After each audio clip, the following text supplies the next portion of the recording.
Link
है ना, link मिला है तो ज्वाइन करो ना।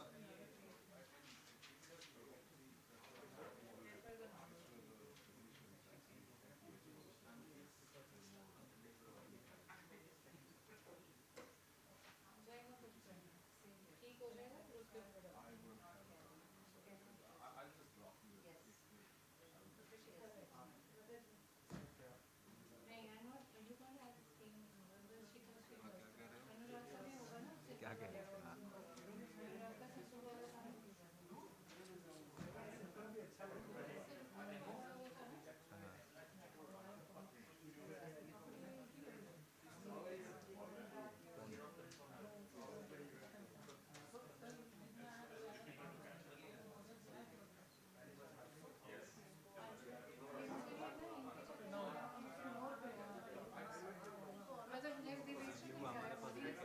कौन? ये वो हमारे पास भी कैप्चर कार्ड नहीं है, तो वो ऑडियो डाउनलोड में। हमेशा अगर वो ऑडियो पोर्टल है ना, आउटपुट हम डायरेक्ट लैपटॉप से दे सकते हैं मिक्सर के लिए। और यहाँ का जो आउटपुट है ना, वो इस कैप्चर कार्ड के ही थ्रू जाता है, जो ऑडियो का जो आउटपुट है। जैसे यूएसबी लैपटॉप जो इन लेता है, स्पीकर पे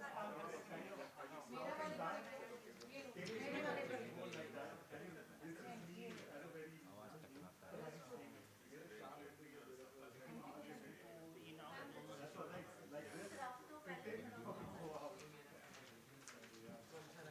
नहीं।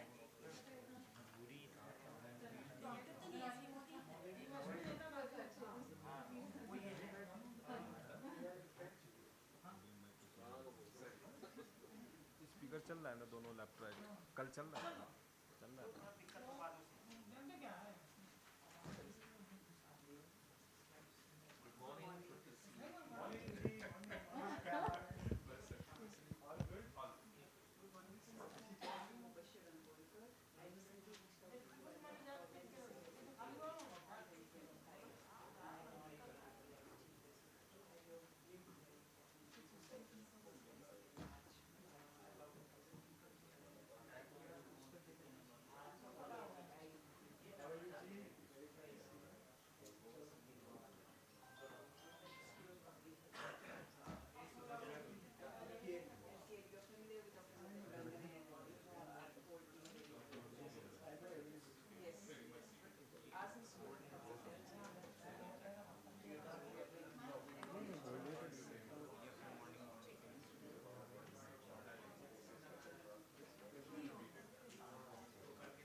कैसे चेंज कैसे करना यहाँ से चेंज हो जाएगा इससे भी कर सकते हो इससे भी नहीं बस ठीक है बस that's it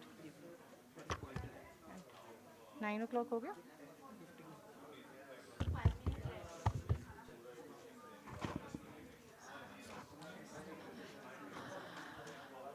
Good morning, everyone.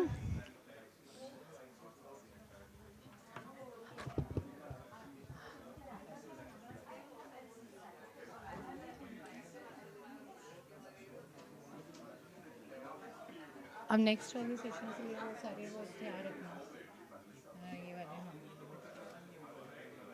हाँ उठा के ये वाला ट्रांजिशन होगा तो just make sure that you have everything हाँ जी हाँ या हाँ good morning Good morning, everyone. Please take your seats. We are extremely tight on the session. We have back-to-back sessions, so I request everyone to be seated.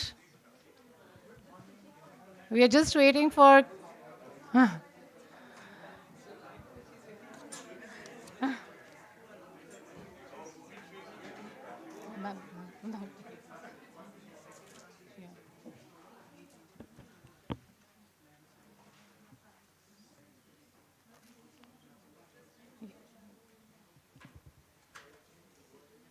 Anshul, what's the time?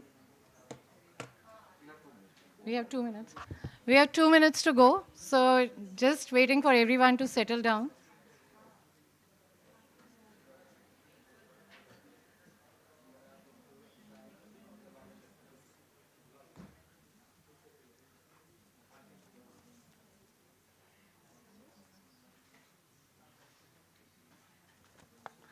Please have a seat, I think. Everybody standing, please kindly have your seats. Yeah. Yeah. Just a joke. I think everybody, when they confirmed, they did not realize it was a Sunday morning.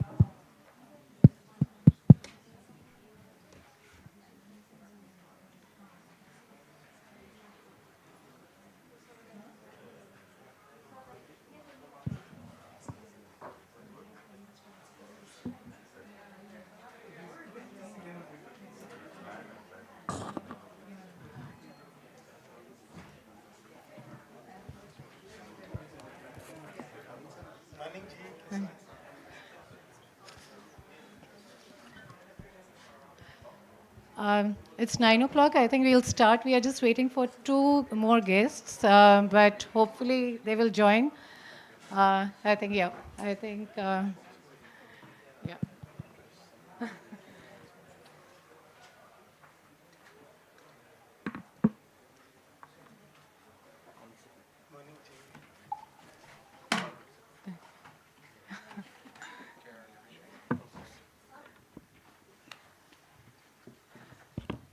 Thank you all for joining. And I will be very, very brief because in the interest of time, and I think we have all been discussing something very important for the past few days. And on behalf of ICMR, I would like to welcome you all to this panel, which has been culmination of months and weeks of preparation that came into place for this final panel. And that has been the need of the hour. And it is AI and public health in India, ethics, evaluation, and scaling. As we move forward, I would like to acknowledge that we were successful in getting the best panel on board, an interministerial coordination that we had expected, like a convergence, and the our international counterparts. So just to introduce you and thanking you all for being here on a Sunday morning. I think yesterday I had a flurry of calls when they realized it was a Sunday morning, 9 a.m. But I thank you all for making it for this panel because this has been a show of strength and a soft launch for our institute. That is a new institute, that is the National Institute of Digital Health Research. And with that, I would like to acknowledge Dr. Rajiv Behel, who is the DG ICMR. Thank you, sir, for being here. Ms. Anu Nagar, Madam, Joint Secretary, DHR. Mr. Abhishek Singh, Additional Secretary, MITI. Mr. Madhukar Bhagat, Joint Secretary, MOHFW, E-Health Division.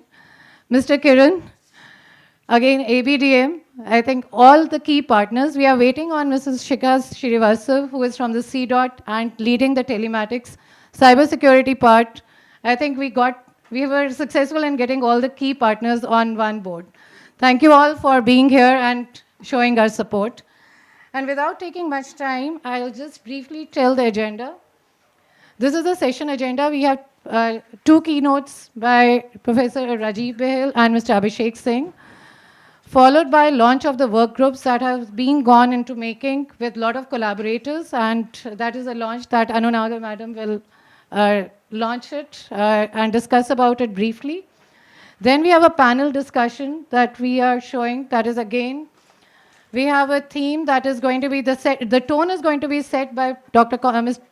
Paul Campbell from Health AI.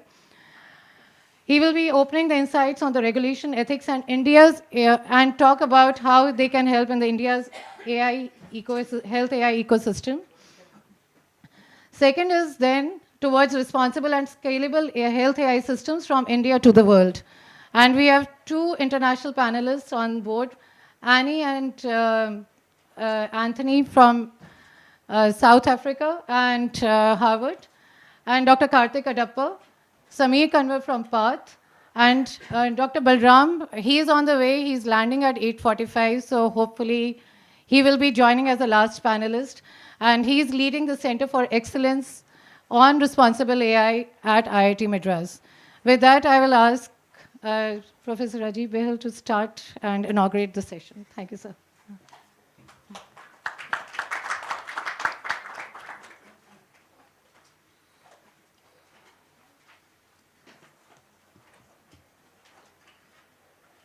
Good morning, all the dignitaries, colleagues who are here. It is a great pleasure to talk to you on this Sunday morning, looking at the faces and the commitment of so many people who are here already, and I'm sure others will join.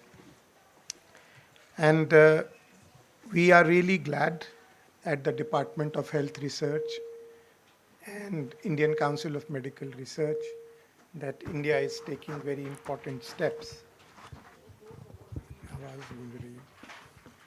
Very important steps towards making not only India, but the rest of the world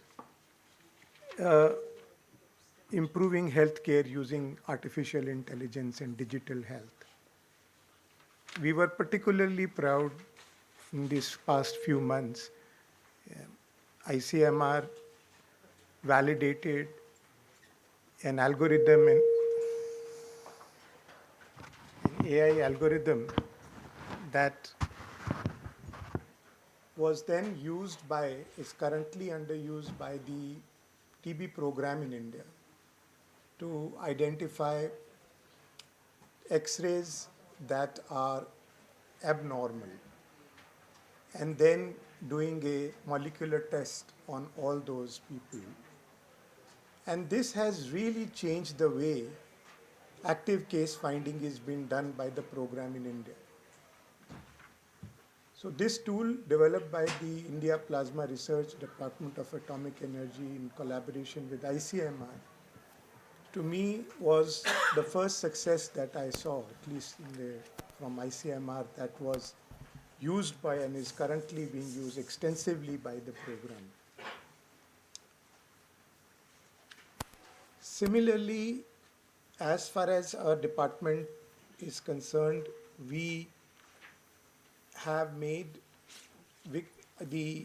under our Viksit Bharat strategic plan, digital health and AI as one of the goals, that we must produce high level tools, high-level technologies, which are evaluated and which, working with the rest of the government, are able to change the healthcare in the country.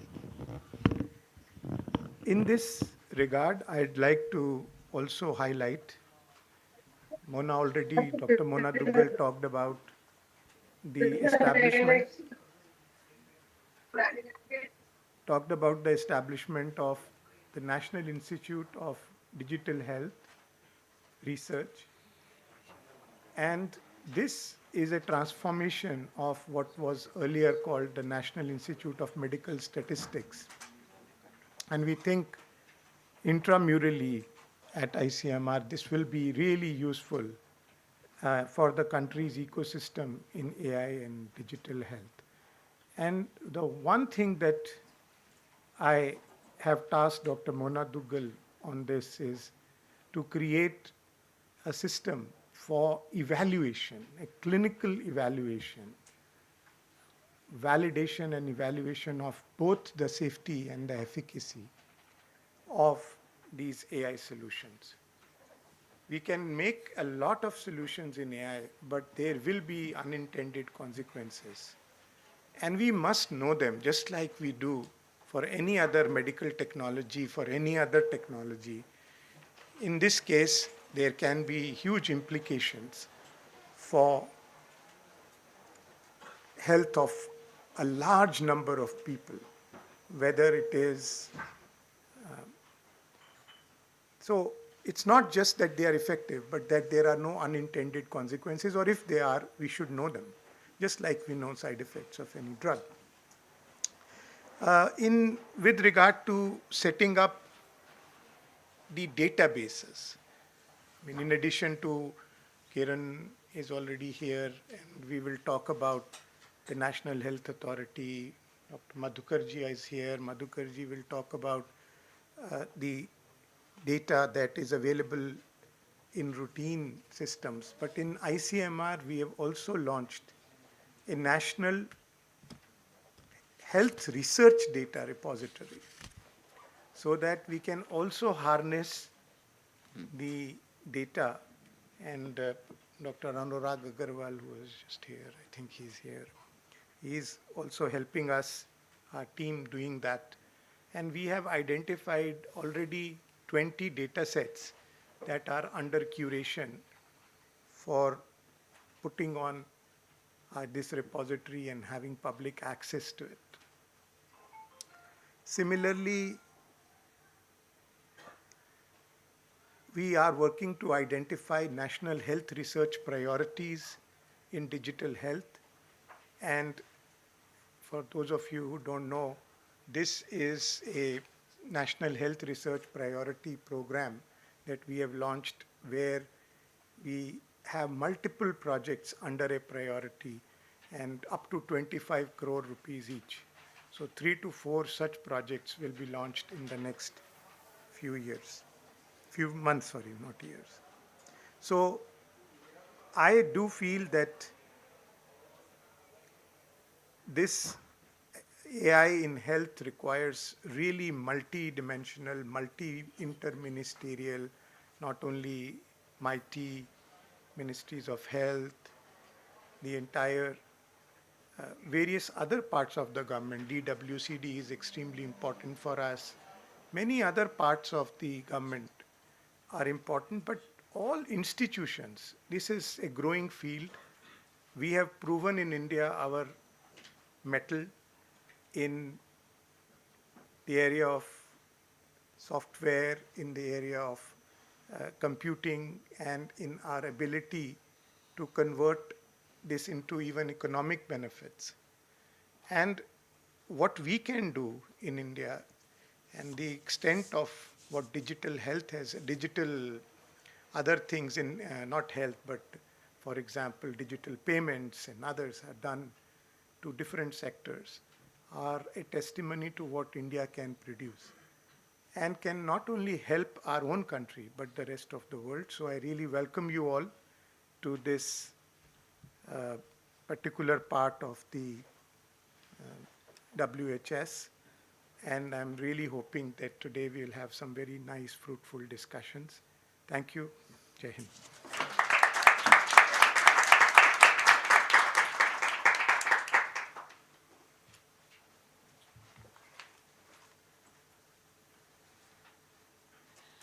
Now I would request Shri Abhishek Singh ji to please give the second keynote.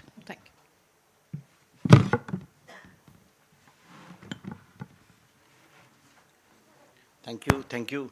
And Rajiv Bahal sir, my friend and batchmate Anu, Madhukar Gupta ji, Kiran, and Dr. Paul Campbell, and all the experts who I'm seeing in this hall this morning, on Sunday morning, as was mentioned. I think that's whatever we do, especially in the government, is the most critical part and the most difficult part, I should say, is that how do we break silos? How do we make people move away from guarding their turf? How do we collaborate? How do we work together?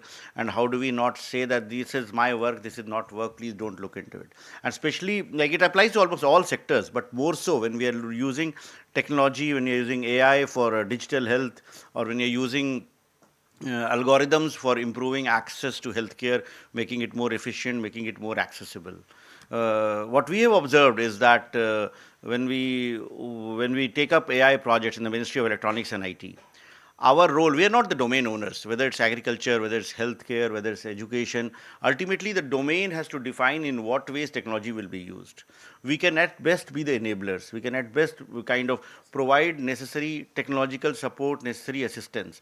But whether a particular solution will actually work in the field or not will ultimately be decided by the domain who owns it. So whether it's ICMR, whether it's the Ministry of Health and Family Welfare, they will have to go and test it. And we have seen this happen, and we have seen the power of technology. I see Vikalp here. In fact, during COVID-19, when we were building Arogya Setu, that time we realized how data can be used, to find out hotspots, how data can be used for analyzing what may happen in the future. And similarly, what we feel is that in a country of our size and magnitude and complexity, if we can harness data, if we can share it with the key stakeholders, it can really, really help. So the National Institute of Digital Health, which you are setting, will contribute a big way in this direction.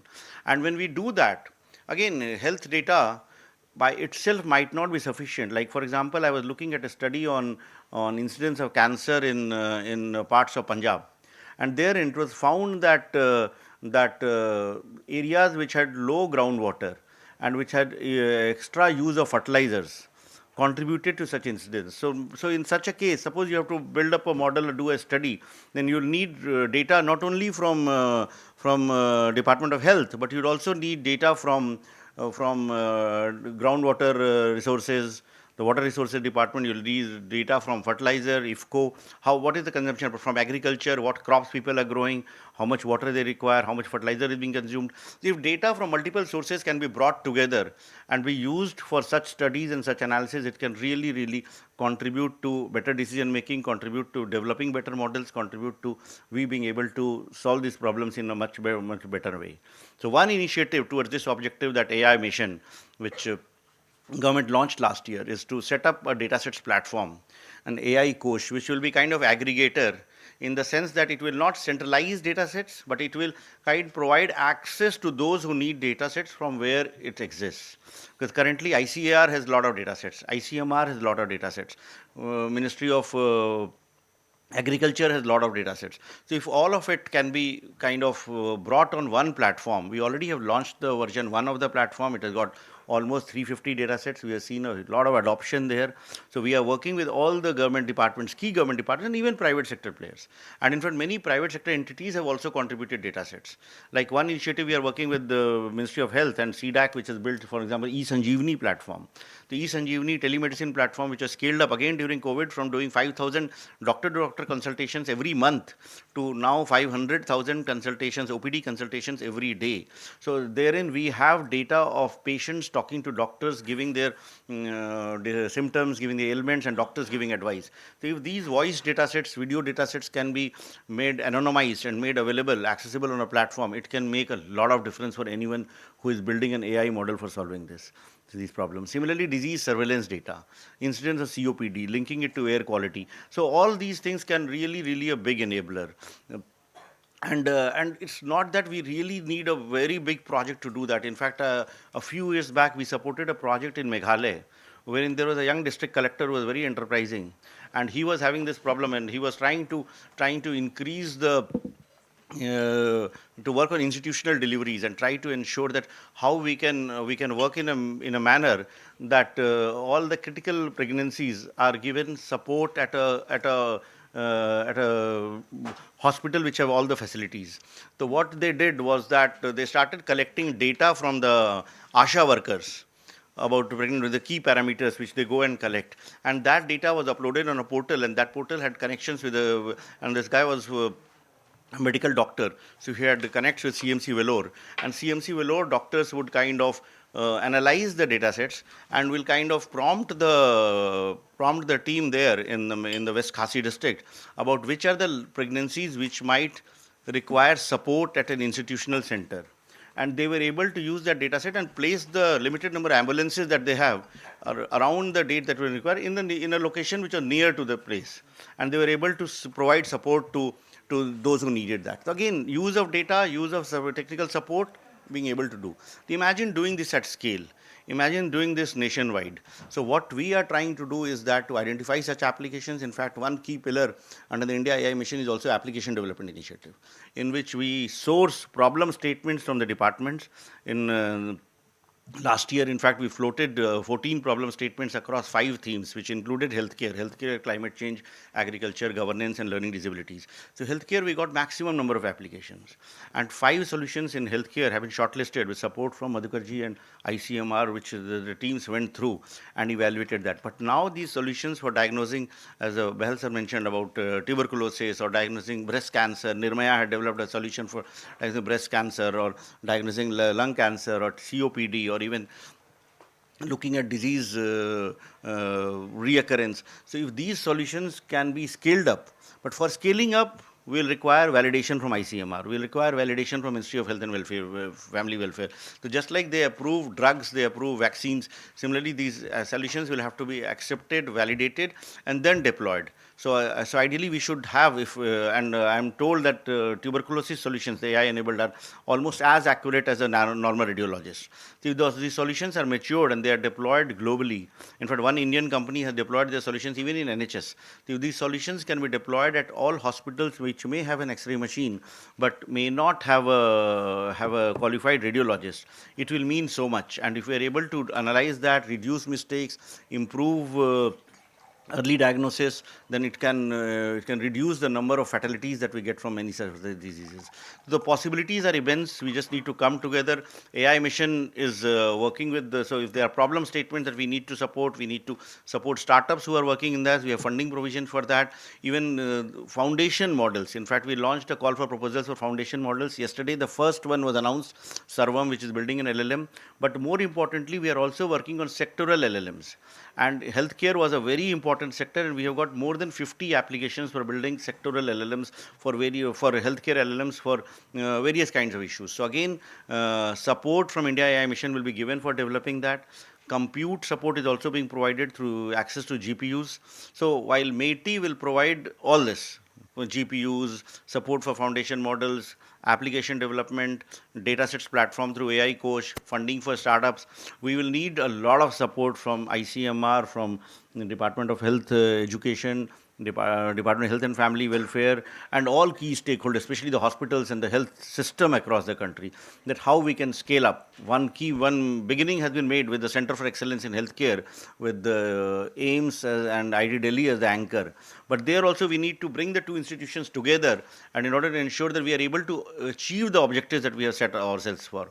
So possibilities are immense. I'm sure today's event and the panel discussion will throw more light with regard to what are the issues, what are the challenges. The issues of ethics remain. Again, like how do we handle consent, how do we handle the rightful use of data, how do we inform people whose data is being used, how do we anonymize data. So all those tools will be required. But I think together with the minds which are available present in this room today, I am sure we can make a beginning and will set up an institutional mechanism so that we continue to collaborate beyond this event today and ensure that by next year when we meet or by in a few months, we'll have some real AI-based applications in healthcare which would have deployed at scale. So thank you once again for organizing this and look forward to the deliberations that follows. Thank you.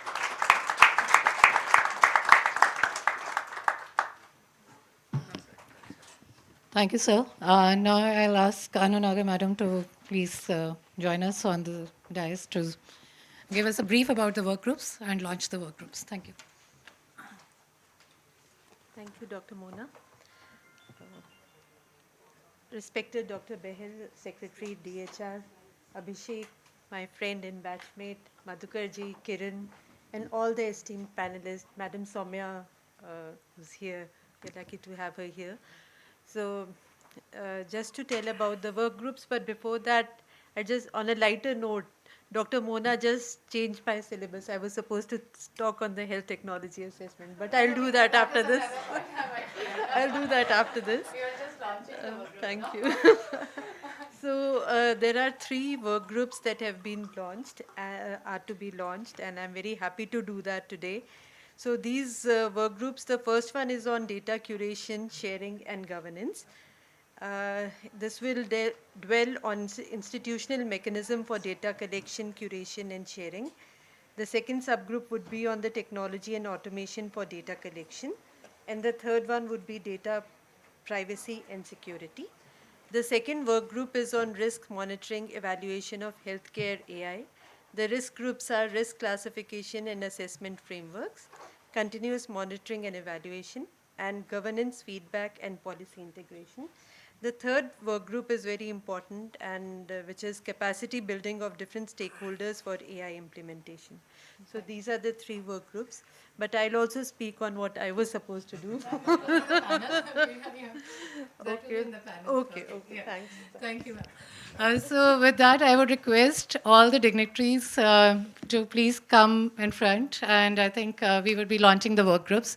Dr. Soumya Swaminathan, please, ma'am, and Mr. Rana, please, please, if everybody who has contributed to the work groups, please, I would ask everybody to come join.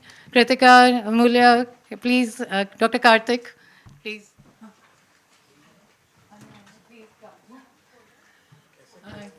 Ma'am, sir, they are all part of the, like, there's a lot of work that has gone behind these work groups.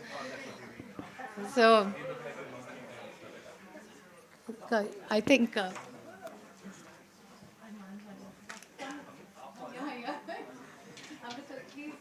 has joined. I would request everybody who has contributed to the work groups to come in.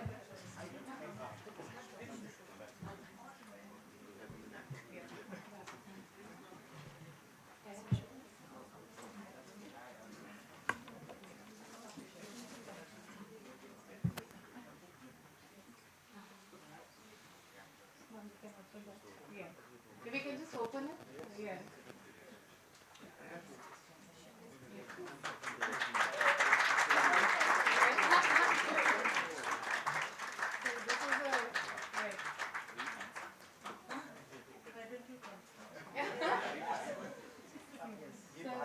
हाँ जी sir ये सामने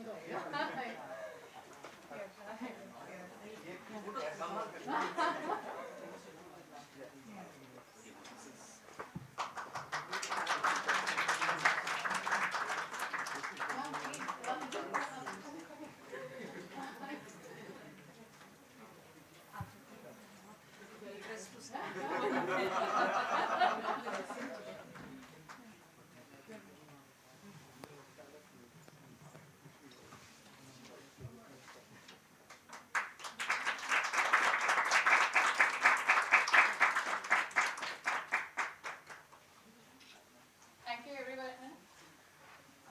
I think now I'll hand over the stage to Anurag. So he's going to be with us.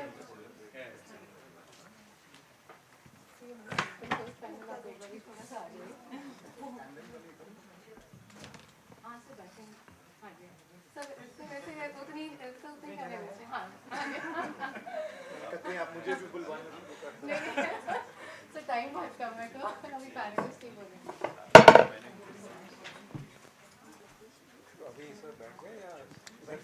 Manish sir, आप तो बैठेंगे ही. Let me get this rolling. For some of you who are wondering about how we have such a high power panel in a smaller space, it is because of Mona's extreme efficiency in getting us to the point where we got to the point where there's something to release. When we first imagined this meeting, it was going to be a relatively small thing where we talk amongst each other. We didn't expect to be at the point where we are, where the working groups are ready and ready for release, and therefore this went a little out of control. But let me come to the quick point very, very fast.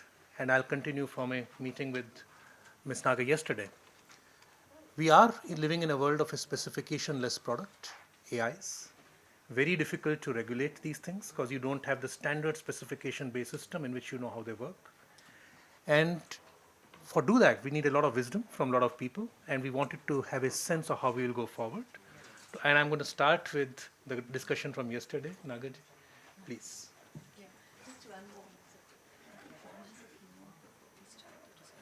Sure. So let me have Paul come in for a keynote before I go to. Yes. Some things changed slightly on the schedule. Paul, sorry about that. Anuji. Hi.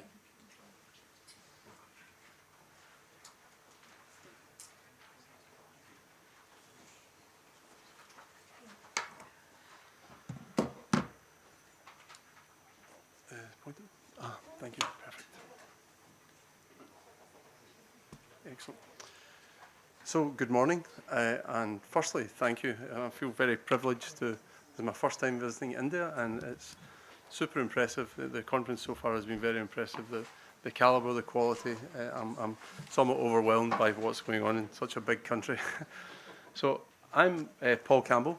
I am the Chief Regulatory Officer from Health AI, and my background is I'm a clinician and I'm a regulator, so I'm a clinician regulator. I worked in the healthcare service as a doctor, and I ended up working with the UK MHRA as the head of software and AI. And I've joined Health AI because our mission is to bring we're the global agency for responsible AI in health, because everyone around the world has this same problem now about how can they responsibly use and deploy AI for all of the benefits that it can bring. So I'm going to talk to you just very briefly at this. We see ourselves as an implementing partner for governments. So we're very focused on sort of like why, how, and what. You know, how can we actually do this? That's the problem that people are struggling with. So this is probably this has been mentioned by a few people in some of the other presentations. This is a really important feature, trust. This is what is really causing lots of problems. So for all of the innovation, there's an equal amount of people that are unsure and unclear and not happy and not trusting. Lady here is taking a tablet. You know, if any of you were taking a paracetamol or an antibiotic, you wouldn't even think about it. You would just take it. Like I don't know anyone that thinks, I wonder if that really is 500 milligrams of paracetamol. You just automatically trust that. And there's a whole series of things that have gone in to make that the case. I think we now have to replicate that for AI, because our view is that it's not there yet, but it can be and it should be. You've just mentioned some of your working groups, and this is like the regulatory pathway that most people sort of recognise. And it begins with development and validation, and then you get market access, you deploy it at scale, you do post-marketing, and then you expand into new markets. This is the perfect journey, but in fact, really realistically right now, everyone sort of hits this brick wall pretty much at the start. You know, obviously there's some successes out there, but a lot of people are hitting this brick wall, and they have complete lack of market access. There's a bunch of reasons for that lack of trust is there, and as already mentioned by colleagues, the power of AI can come with harm as well. You know, and I have already seen some things have gone wrong, and there's already a growing number of things being documented in that effect. So I don't mean to be negative about it, but it's super important if you want to deal with the trust that you validate and acknowledge the risks and then put things in place, because then you can get the benefits that are available. Legal liability, reputational risk. You know, you're creating new institutes that are going to be validating products for a massive population. You know, getting this right is really important. You want to do that for the benefits, but the real downside, if you have harm, obviously harm to people and individuals, but the reputational harm, and that could take everyone back so far. So we want to make sure we do this right and don't lose the progress that can be gained. I'm going to talk about this, and this is unusual to come to a country so far where I've been around the world that doesn't have regulation for AI. So in the majority of the world, the medical device regulations have the inclusion of the word software. So it's not like a 90% majority, but 120, 130 countries have the word software in the medical device regulations.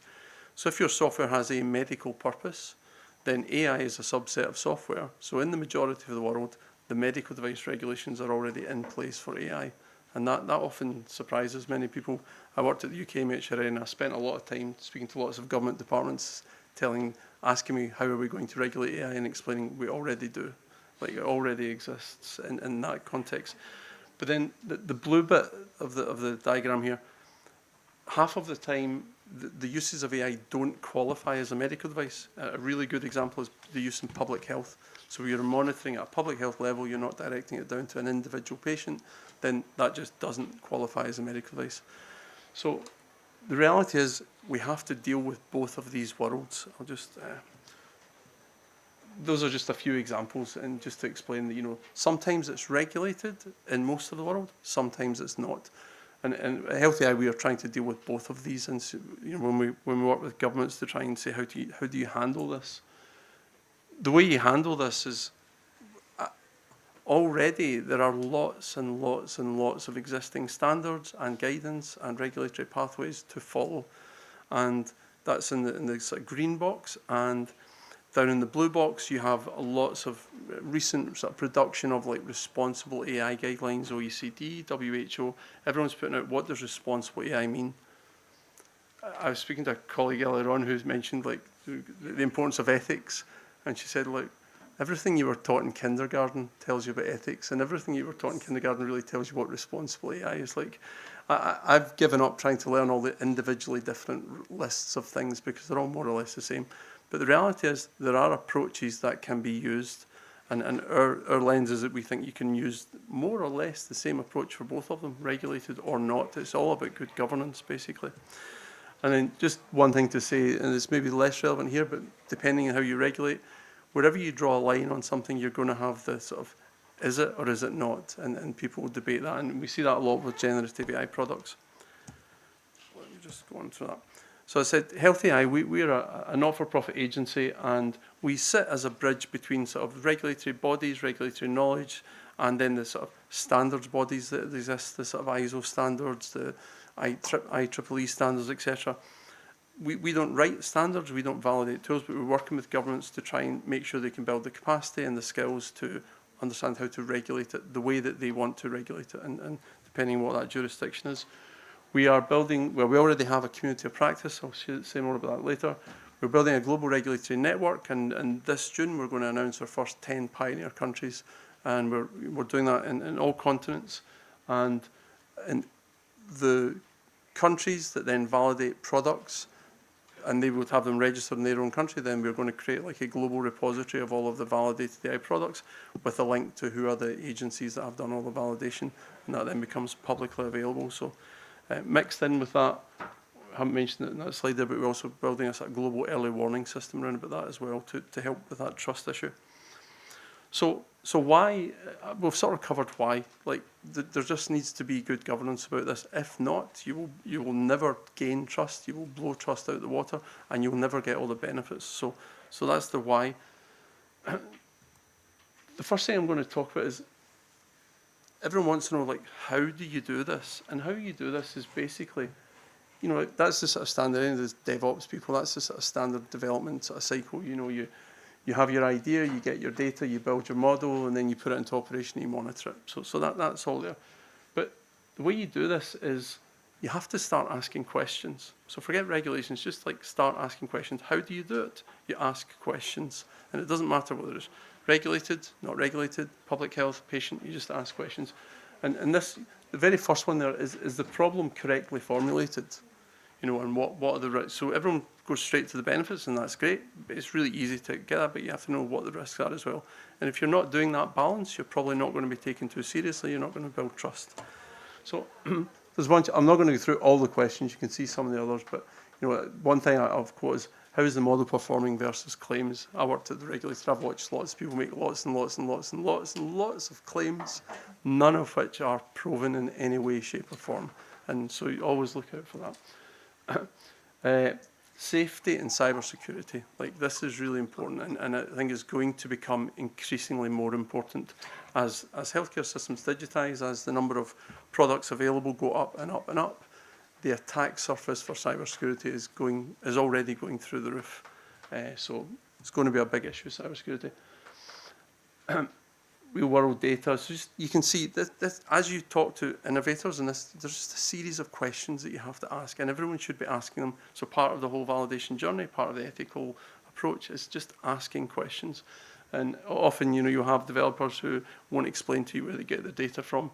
I just regard that as effectively unethical. It's just not good governance. And I think we have to drive people by asking the right questions to get the right answers. And those that don't give the right answers probably shouldn't be given much airtime, to be honest, because there's plenty of people out there who are doing the right stuff. Over and above that, you've got regulatory oversight. And again, these questions, they're all sort of, every one of these questions then feeds into the next step. So in regulation, probably the key phrase is the intended use. Intended use is a key statement for all regulators, and I would advocate that whether you're doing regulations or not, intended use is a really important thing. You may have heard of model cards. So model cards, time, okay. So every one of these areas, you keep asking questions, and the regulator asks questions above the innovator. And then beyond that, that's when you get to the governance and the policies and the national policies. I'll leave it there. You guys can take a copy of it. There's a wee note there about sandboxes. There's just a concept of building other mechanisms to do things in innovative ways. So that's how you do it. This then is the what. This is the link. So I'm not going to go through that whole diagram, but on the left, the responsible AI principles here. This is a map on the left of everything we've just gone through, and every one of these is mapped to a framework or a standard. So these things already exist, more or less. I'm aware that just time is running short, so we are making sure that everyone should be aiming towards these best practice guidance, and we are trying to help design the better post-market world, which is really important, because without that, again, you'll blow the trust. And we're trying to build the capacity, the maturity, a sort of standardised approach, because global standardisation of approach is really important here. And then the last bit I would say is, whilst you've got this global standardisation, especially with AI, you have to have this really local contextualisation as well. So you have to do this dual thing. I was, you know, just to show, there are a couple of use cases here that we have, which I'm not going to go through. There's a TB one, so there's a medical device type one, and then there's a public health one, which is not a medical device. So I'm not intending to talk through this, but just we put all this content in to show you all of these things exist, and they all map to routine, responsible approaches. So when people say, we don't have governance, we don't know how to do it, I would challenge that. Actually, I think you can do 90% of this already with what's already there. So why, how, and what again? Why do you do this? Because if you don't follow like proper governance, you will not have trust and you will not get adoption. How do you do it? You ask the right questions, whatever level, be it the innovator, be it the regulator or the governance mechanism, and be it the policy level above that. And what do? You just follow stepwise approaches. There's a lot, I'll accept there is a lot of steps, but it's not necessarily as difficult as everyone makes out. There are lots of regulated AI products on the market. So that pretty much is it. So thank you very much. Sorry, I'll just briefly mention, this is our community of practice, which is free for any institution to join if anyone is interested in that. We've got over 220 members around the world, so maybe that's of use. Okay. Thank you very much. I think that sets up the stage perfectly for Anu Nagalji's intervention, because assessment is clearly what is required to meet all of the wonderful things we heard about. Anu Nagalji.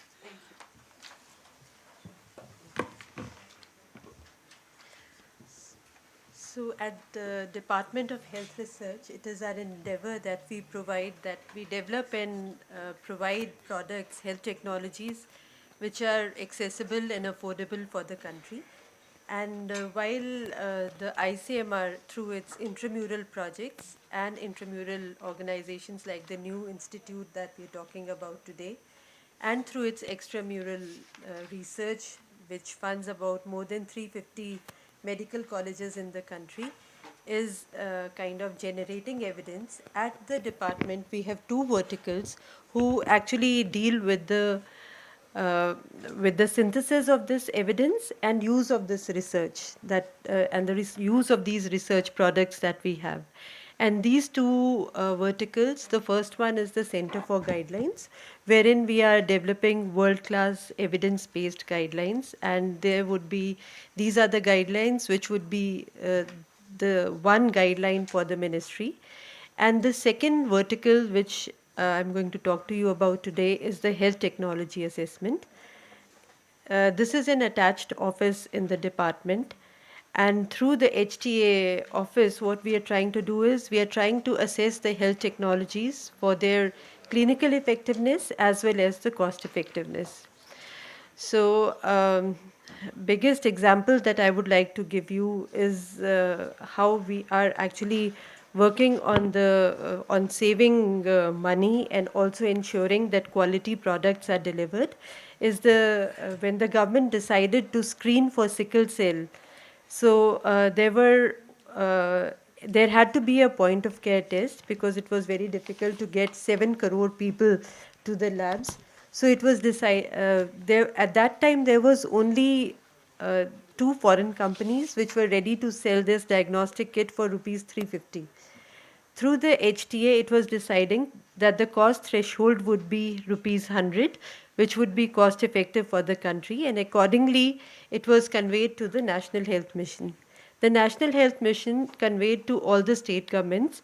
So the first tender that was done, keeping the tender price at rupees 100, was rupees 82. And today we have kits on the GEM at rupees 25. So you can imagine the saving from rupees 350 to 25 for 7 crore people. So this is the kind of work that HTA is doing. And currently we are focusing on 4 aspects, 4 applications of HTA. The first one being pricing and procurement that I just talked to you about. The second one, which is very important, is introduction of new technologies in the health system. So one example that you would see, somebody was mentioning yesterday, is telemedicine otoscope. If you have actually gone through the exhibition, you would have seen it. This is an otoscope which is telemedicine enabled, and it has been found to be safe and cost effective, which can be utilized by state health program departments. So this is the second application. Third application, what we've been really working on is the health benefit packages. And our biggest client is the NHA. And we have helped rationalize about more than 850 health benefit packages. And this would also include AI applications if they want.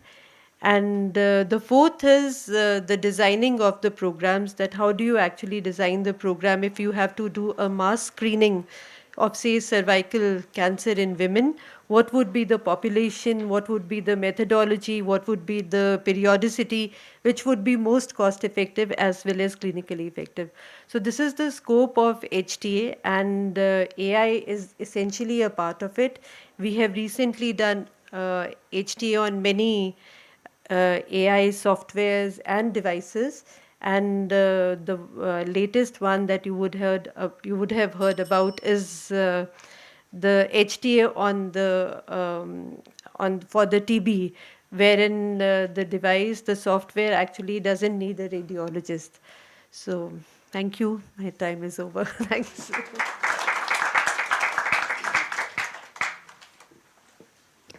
One of the key things that all of these things always require is data.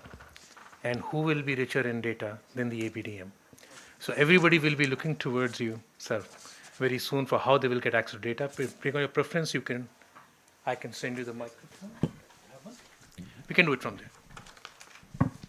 Thank you so much. Uh, the interesting thing about the digital mission is everybody talks about the data we are creating, but interestingly, we don't hold any of the data. That is how the architecture of the digital mission has been designed, where we said that we will use a federated architecture where data stays where it is created.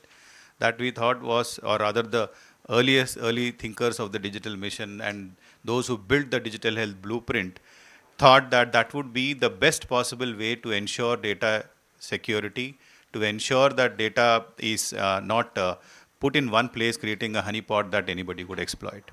So, having said that, the digital mission is now enabling, or rather creating that pathways or the exchanges and the standards for moving data from one place to another. And as a result, today we have more than 300 applications which are now connected with the digital mission. There are more than 550 million digital records that have been created on account of the digital mission. Now, if we were to use these data, pool them in one place in an in an anonymized format and start using them for research, this is where the efforts like the AI Kosha and the data set that are being created by ICMR come into picture. As far as the digital mission is concerned, we are like a mediator between the the citizen who is availing the services and the application providers who are providing the services. Our objective as part of the mission is to promote digitization. This is where AI comes in as an important part because it is expected to make life easier for the practitioner, easier for the doctor or for the frontline worker to record information in a digitized format.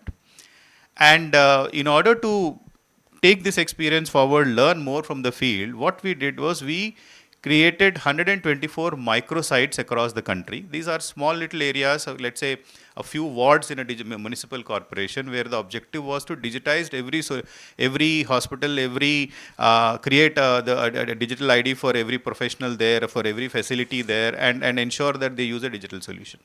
Now the challenge comes there is when we go to let's say a single doctor clinic or a small little nursing home asking them to adopt a digital solution, the first question they ask is, we don't know what will happen to this data. We don't know what the solution provider is going to do with this data. And on top of that, you add this layer of, let's say, speech to text kind of ambient AI solutions, or any other AI solution that is used for detection of a particular ailment. The question is, what is going to happen to my data? And then on top of this, we have applications called personal health record applications. These are applications that sit on your mobile phone, consume the digital health data that is getting created for you, where innovators like Vikalp use AI models to use this information to give you nudges to move you towards a more healthy behavior and make sure that you maintain your health parameters the way they should be. Now, the dilemma or the problem that NHA faces in promoting these solutions more and more is currently we do not have a mechanism to regulate these different applications that are using the solution and providing these kind of AI applications. So building this kind of a regulatory framework, while the framework that we have currently building is about evaluating solutions whether they work as per standards or not. The second question comes is, what do we do to ensure that those who are running these solutions use the data that is supposed to be done? We talk about the consent framework. ABDM uses the consent framework that has been created by MIT, which gives immense control to the citizen on what happens to her health records when they are moving from place A to place B. But then enabling it and making sure that every one of us understands what that consent means. Because we say you can control the duration for which you are giving consent. You can control the type of health record that is getting shared between entities. You can control the facility from which the health record can be fetched. And then you can control the duration of records that you really want to share from point A to point B. However, how many of us actually are able to understand that and make sure that I am responsibly sharing that information? So this is the challenge. This is that regulatory challenge that we are currently facing and we are trying to address. And as we move towards ABDM 2.0, ABDM will be completing 5 years, and like all finance commissions come to an end, we actually again have to go to the cabinet to ask for next 5 years of ABDM. This is what we are trying to address as to what will be the change role for ABDM in the next phase. We've built the tech, we've brought the the online, the players. Now close to 80 crore people in India have an Aadhaar today, a health ID. So now, once we are ensuring that we have ensured that the tech is done, we have ensured that adoption is next part, but we also need to make sure that where this adoption is going to take us. I will leave you all with one thought said by one futurist and one Stanford researcher who said, we tend to overestimate the impact of a technology solution in the short run and underestimates its effect in the long run. So when we think of ABDM 2.0 or when we think of an AI solution, we need to think of what it will result in going forward in the long run when you actually have unbridled access to immense data. Will this impact my insurance claim? Will this impact my general behavior? And I request all of you to try to read the first chapter or the first story in this book called AI 2041. If you read it, it actually talks about, in a way, in a very proxy manner, it talks about ABDM, PMJAY and such schemes. And I think with that thought, I leave you all for this. Thank you. Thank you very much. So that's a wonderful ending. We do tend to underestimate the effects in the long run and overestimate in the short run. That is true both for benefits as well as risks. So security will become increasingly important if we want to minimize the risk looking forward of what all could possibly go wrong. People even spoke about poison data with AIs. So this is the area of Shikhaji, who heads this kind of areas at DOT. And we would love to hear from you regarding your thoughts on how going forward the threats might be and how we should be approaching them. Namaskar, good morning to everyone. I'm Shikha Srivastava from CDOT. CDOT is working not only in the area of AI, but also in the area of cybersecurity. And we have got a number of solutions. In AI, we are doing a lot of data churning. We have churned around 140 crore data of this entire country, which is a huge scale, which probably no one has done apart from people who have taken the whole world's data. So this data we have churned for finding out fraud using computer vision algorithms, and it has been very, very successful. DOT has been able to deactivate the SIMs of people who were using these SIMs for doing cyber financial crimes and troubling people. So that has come down quite a lot. And on the other hand, we are also working in telecom security and cyber security. We have got solutions in which we provide end-to-end security solutions for any deployment, any solution deployment. End-to-end security we are providing for data in communication, data at rest, and using the latest techniques like blockchain, quantum, etc. We have got solutions in the area of quantum also. And we have got cybersecurity solutions which are actually detecting giving the early warning for cyber attacks, for giving the security score of the organizations or any website. And also we have on-prem solutions for ensuring cybersecurity. And I think the medical fraternity here is doing a very good job by bringing about regulation in AI. In the medical field, it's a very challenging task. And I think a governance is required that serves the solution to the people in the way it should be. It ensures the rights of the people in doing so, and it builds a trust in the people that the solutions which are being provided and the data that is being taken is being used for the right thing. So that trust is also very important. And there were many points in that ethics and all. So CDOT is also working in the ethics of AI and the transparency, the explainability of AI, which is very important right now. So in that areas we have been working, and in this, I think in the medical fraternity, in India especially, it is very challenging, first of all, because of the scale of the population, the diversity of the population in terms of ethnicity, in terms of geography, in terms of linguistic and other gender, age, etc. So it's a huge diversity, and the data set which has to be used, it must actually include all the people, all the types of people from all the strata of the society in India. Then only the data set will be complete. If we are focusing on only the metros, and because the data sets probably would be there, that would not be sufficient. It would not help us for reaching out to people in the very remote areas of the country by providing telemedicine to them. CDOT has also actually sponsored one of the telemedicine hubs in MP. So there we had deployed some AI solutions, but then we were thinking that how do we understand whether these solutions themselves are right, because we could not test them against anything. So even though we have, I mean, that has been just deployed, but of course, human in the loop is very much required right now, even though AI will be helping you, but human in the loop will be very, very much required in the beginning, whether the AI is giving the right solution or not.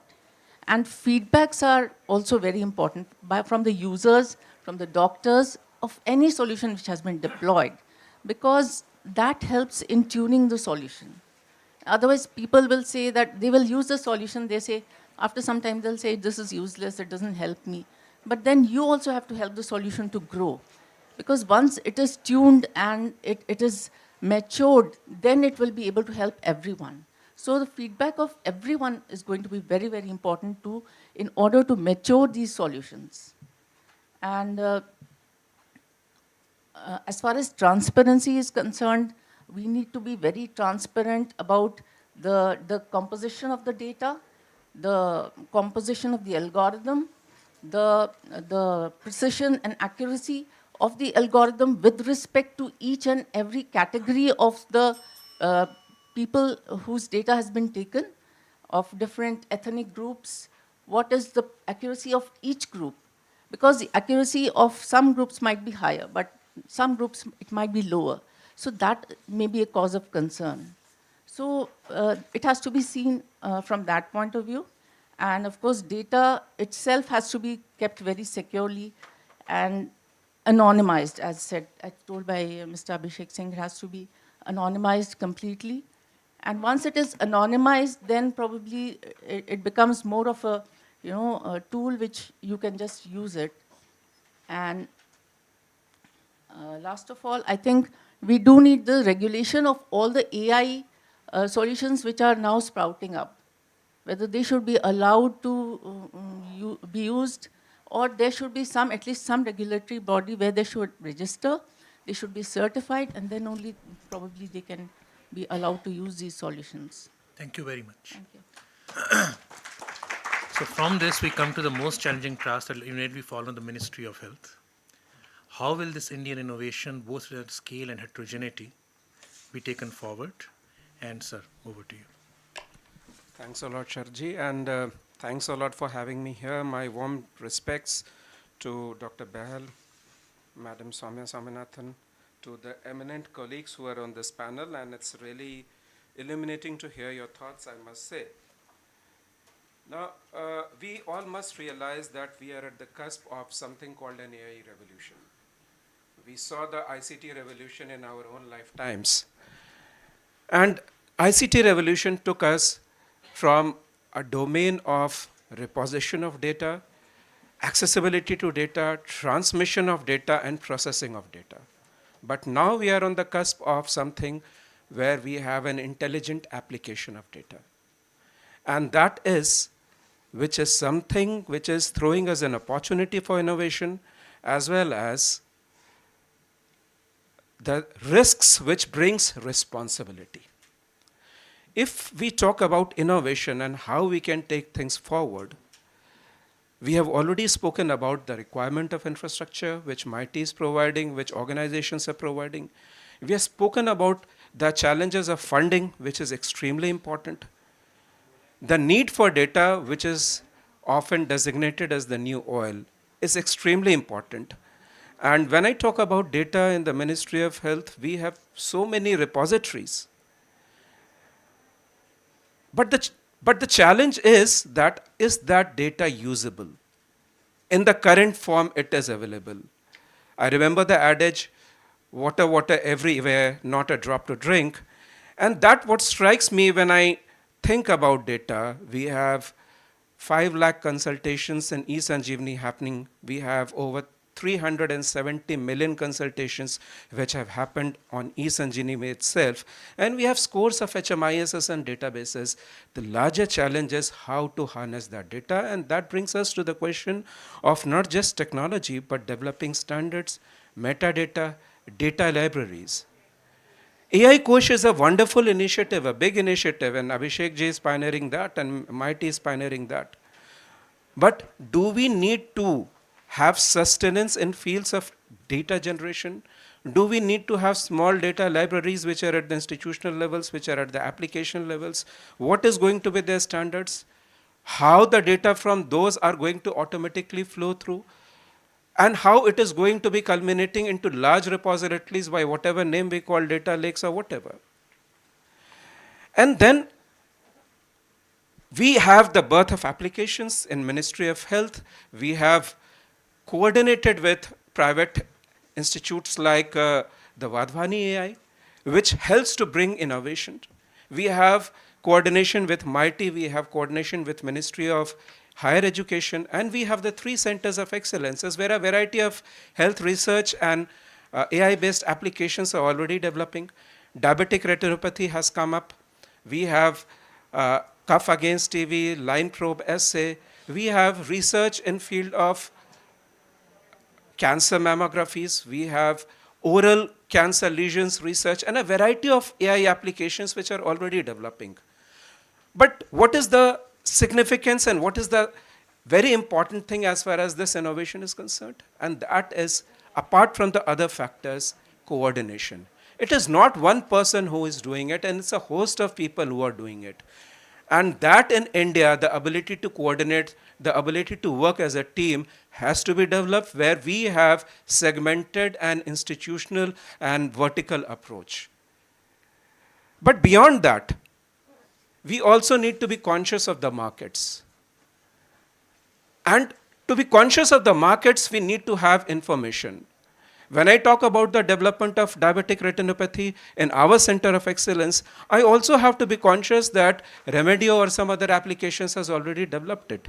And as a society, what should be my choice as a policy maker? Should it be replication? Or should it be that, okay, let the private sector which has already done it go ahead and let me adopt that? That's a decision which is not very easy to take. And innovation will also have issues that how do we coordinate with the private sector? We have spoken about the data, but what is the rules about the sharing of the data, the utilization of the data? And that brings the questions of the trust. Am I trusting that private sector individual who has made an application and filled that, tick the boxes? That issue will remain. How is he going to apply? How am I going to regulate? Am I going to take responsibility for the future use of data by him?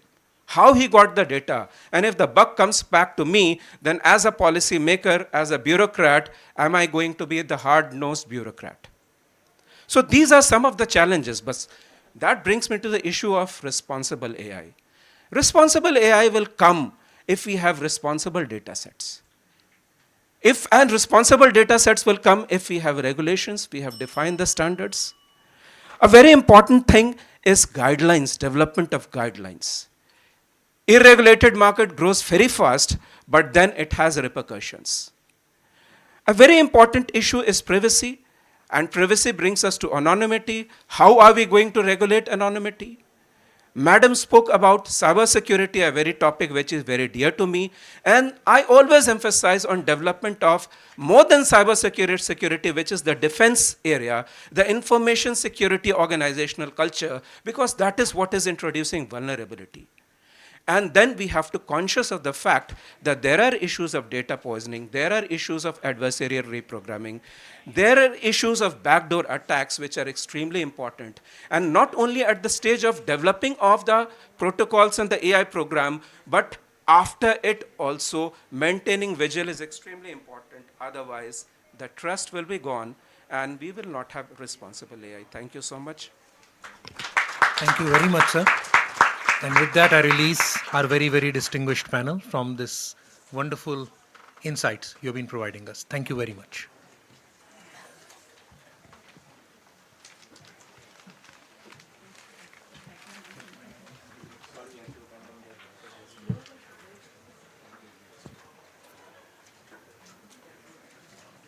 Thank you very much. That perfectly linked the previous understanding. Thank you so much, Sharajit. Can I have your number? We keep on meeting on such occasions. 981.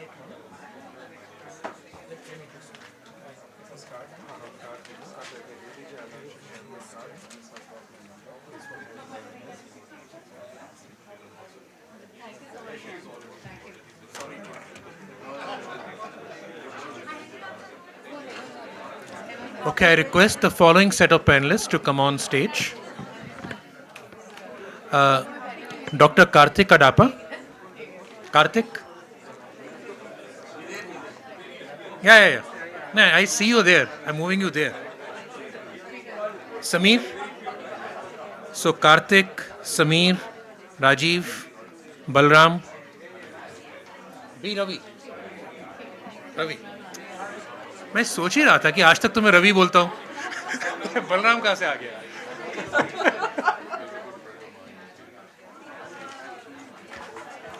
So Ravi, you have to move double quick to the stage because you've already been hurrying throughout the day. You will be my first person.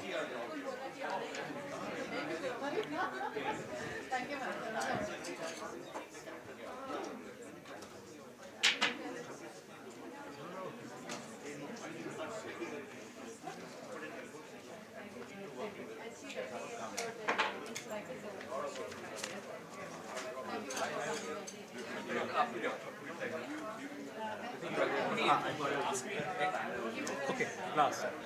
मैं भी time पर short हो गया तुम्हें फर्क नहीं पड़ता मैं इतना बोल चुका sir I'm going to start with Ravi. Okay.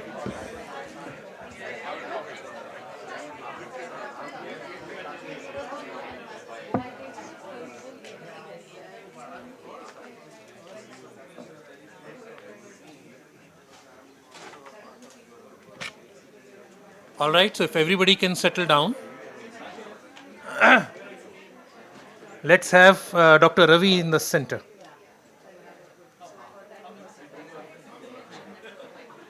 Because he's going to be the opening batsman from the tech side for the unsurmountable challenges left from the policy side.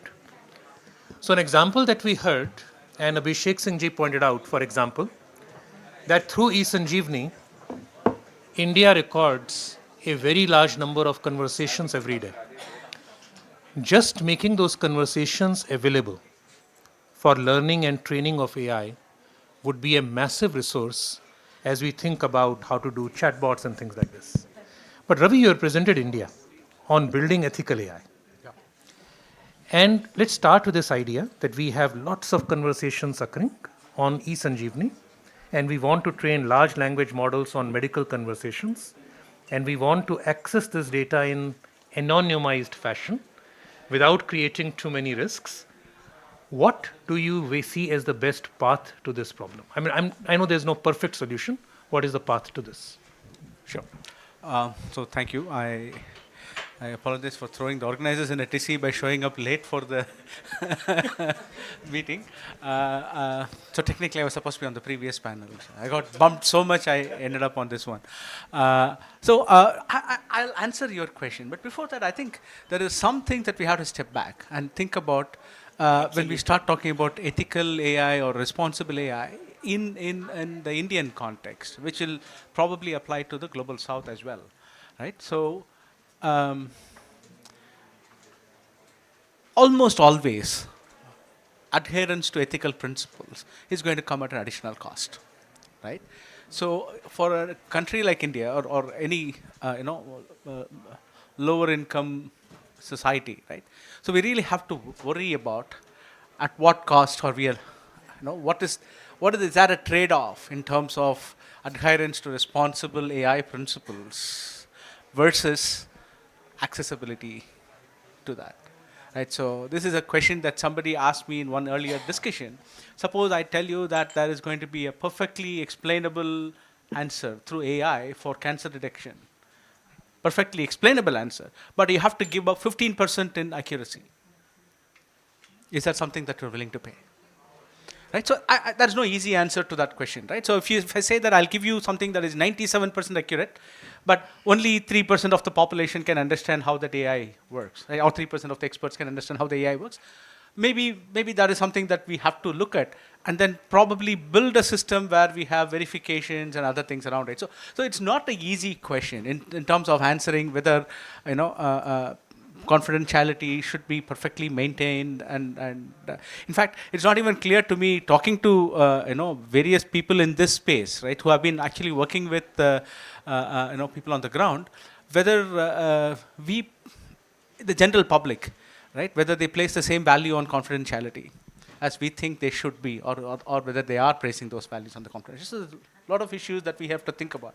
In fact, I jokingly say that when my mother-in-law comes back from a train ride, she goes to the temple and offers puja for her passenger, because she has not only known what is the problem with her, she knows her, her gotra, her star, everything, so that she can actually go and offer a puja in the temple on her name, right?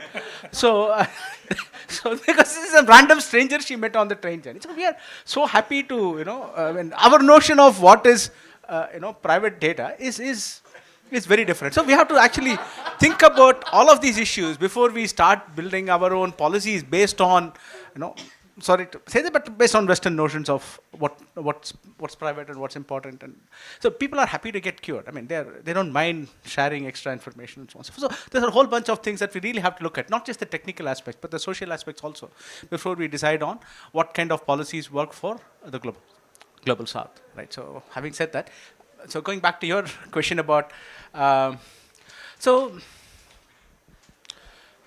to a certain extent, a lot of the conversation data, right, can be anonymized only to a certain extent, because a lot of this conversation that we really want to have, right, have to be predicated on somewhat personally identifiable information. So you don't want to have a bot that is trained to answer questions without worrying about your ethnicity, for example. So it might be actually giving you wrong answers in terms of, if you're from, if you're a very robust Punjabi gentleman versus you're somebody from the south, right? The answers might actually be different depending on. Come on, I got up at 3 a.m. Okay, so I'm going to be silly. so. Completely agreeing. Robust Punjabi gentleman and thalassemia would be a different problem altogether. Continue. There you go. See, so I've got medical endorsement for that viewpoint now. So I mean, the answer should. So in some sense, this is information that's quote unquote personal, right? So when we start training these bots, depending on what is the task that we are eventually looking to deploy these bots, we have to take a call on to what level of anonymization do we want to get to. Sometimes you might anonymize the data so much that it is useless, right? It might essentially become an English bot, right? And you don't want that, right? So you really want it to be a medical bot. So so you really have to think about what works. And I mean, I don't think there are good regulations for it anywhere in the world. Forget about India. I don't think there are good regulations for it anywhere in the world, and so we have a lot of work ahead of us. I know Mona told us that we'll get kicked out of this room at 10:30, so I'll stop. Apart from being kicked out at 10:30, both Mona and I have to be in another session right after this. So now we're going to move to rapid fire. And the rapid fire is going to focus on only one thing that you said, Ravi. That's why I wanted you to go first. Assume you get better explainability, better ethics, but your accuracy drops. So Samir, first question to you, public health setup. As he said, there is a complete trade-off between privacy and following all the regulations down to the dotting the I's and crossing the T's. Public health standpoint, where are you going to go in terms of explainability versus accuracy, if there is an inverse trade-off? So I think for public health, it's where do we place the technology, right? So if I'm going to use it for screening, I'm not looking at accuracy, right? But if I'm looking at diagnostics, yes, I am looking at accuracy. So I think the placement of the technology is going to be extremely important when we look at public health.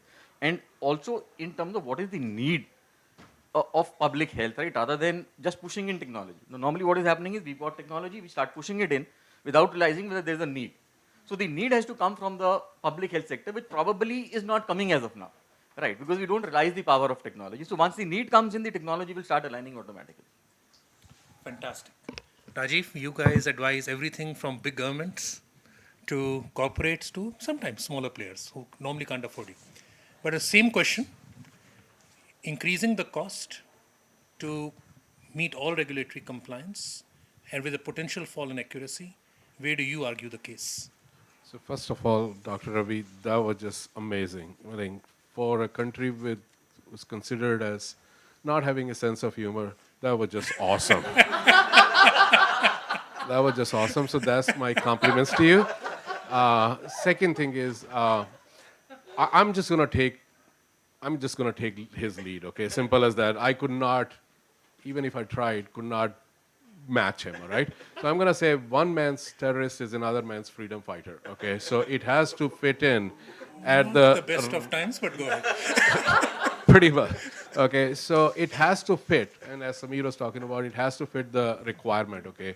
If you're doing a clinical trial, okay, where you're going for a broader set of subjects, etc., who have consented, especially a genomics ones where it's a DNA-driven thing, long time period, okay, and everything, then in that case, what is PHI? Nothing much. Because you have already consented, you are trying for something new, you know it's experimental, it can fail or it can succeed. It's a 50-50 flip of a coin kind of a thing at that time. So what is PHI? That is so beautifully said. But if I have to calculate the cost versus benefit analysis, okay, accuracy, once again, in a clin trial, I'll take the cost over accuracy any day because in any case, to begin with, there is not much of a identified accuracy, so to say, right?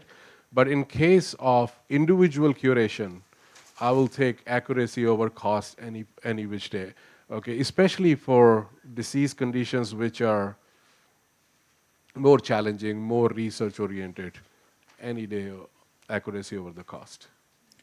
Karthik, I want to come to you with a slight variant on the same question. One of the reasons that we're going to need AI is because our minds are not capable of doing some of those things. Which also leads you to an almost guaranteed thing in my mind. It's not possible for us to always understand how the AI does things. What would be your safeguards in that case? If you don't understand how it does it, what would be your process by which you deploy without understanding how you do it? That's a great question, Anurag. Essentially, one of, at least in the traditional machine learning, most of them were essentially black boxes, right? So when you talk to a classic traditional machine learning person, and now more of Gen AI, people will say, can you have a layer of explainability and then interpretability? But then I'll kind of cross over to a different part, which is today, especially in healthcare, and more specifically when you go to highly specialized fields like the one that I work on, which is radiation oncology.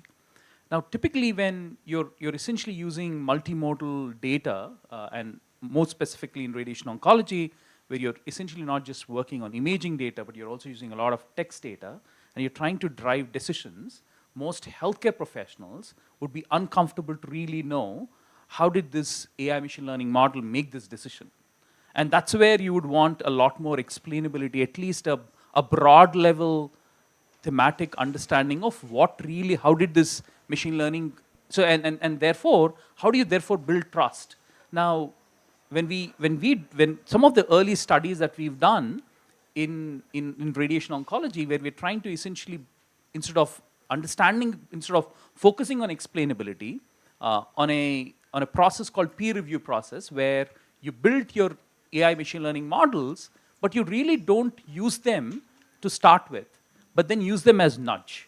So what you want to essentially do is you say, hey, as a core cohort of experts, I place a treatment planning system for you. I've done contouring as a human being with my expertise that I have, but I want other experts to comment on it.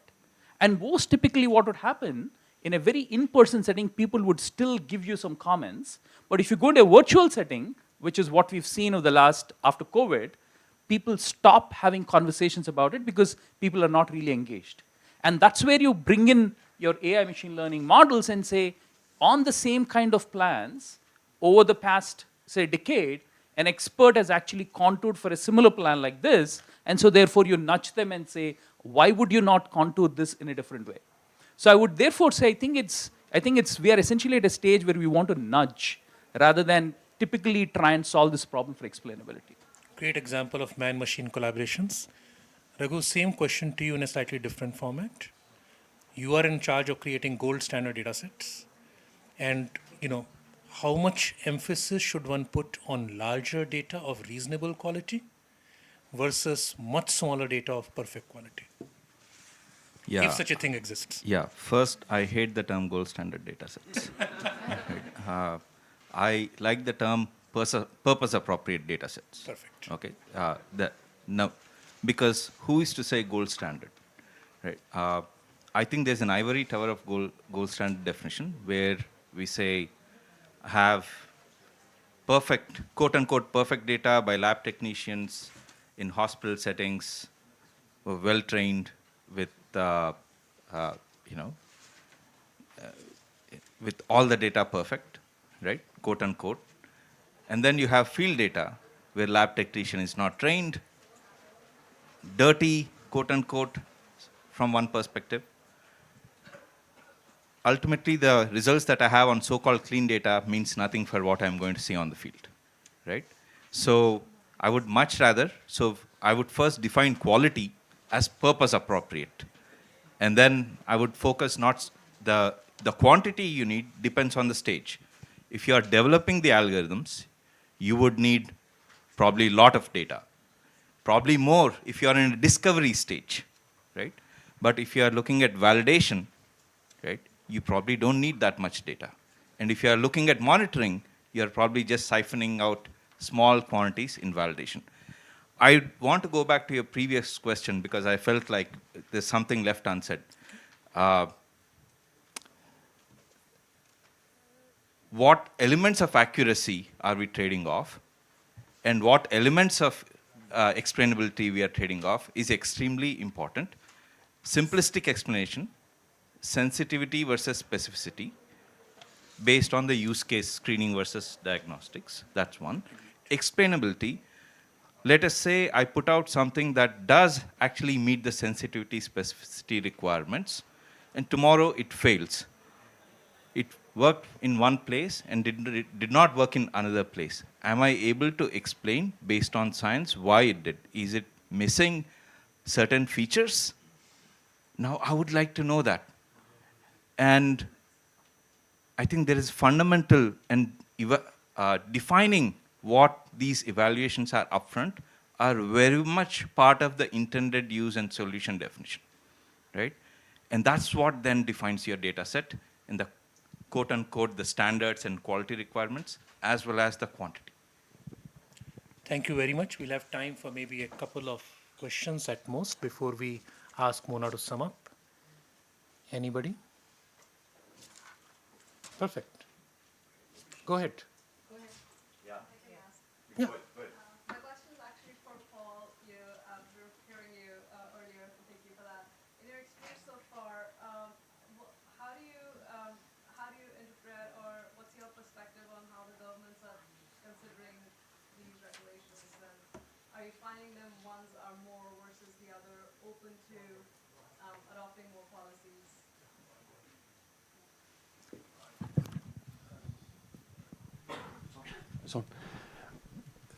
So everyone's doing something different, but all very similar. And the regulations are, to me, they're just like a pathway to achieve what it is you're trying to achieve. Everyone starts off all very excited because we already know AI can do amazing things and it is doing amazing things. But with great power becomes great risk, and then when things start to scale, you start to see the problems, and then the natural progression is as played out all through this conference. Like, we need to know a bit more about this. We need to put in some guidance and some regulations. So everyone's more or less going in the same direction. And the one thing I would give as consideration is that in your sort of, what about this side, what about that side? You've got a very innovative approach here, which I think is really good, and you can go at speed. But then it may not necessarily be completely aligned with if you when you say we're going to regulate. I'm very curious what you mean by regulate. Like, a lot of the discussion is about cyber or personal data. That's not necessarily the regulations that I would talk about. So it's the same thing. We're all using words in a very, very broad sense. So you have to be very specific. And I think you're being very thoughtful about which bits to regulate and that you should regulate. But I would just, it's the balance of innovation versus the global alignment you should think about as well. Sure, thank you. Do you want to just give a quick sum up of what Paul just said? All right, we ask Mona, the captain, to come back and finish off. Any other questions before we? Okay. Okay. Yeah. Just 2 questions. I'm just going to have the liberty of taking 5 minutes more. Thank you for an excellent session. My name is Jane Hurst. I'm an obstetrician from the George Institute for Global Health, and I think we've mentioned here some variations in population, but a shout out to women and how they're going to be represented and thinking about bias in data sets. In our medical clinical science, we know that women have been underrepresented in clinical trials for decades.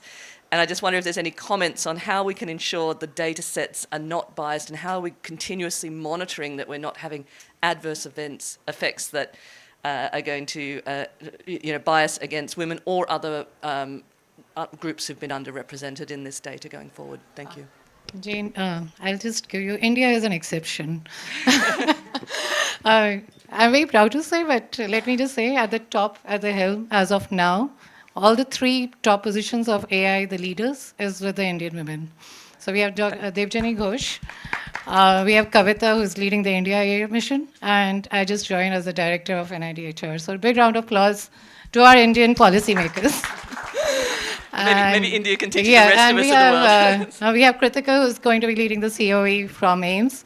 So I think we are doing pretty well in the bias, and I think we'll get there. I don't think, whenever we talk about it, I think we have to get kudos to our Indian policymakers. We have been evolving, and we take the criticism pretty well. So with that, I think we will get there to the bias and the data sets too.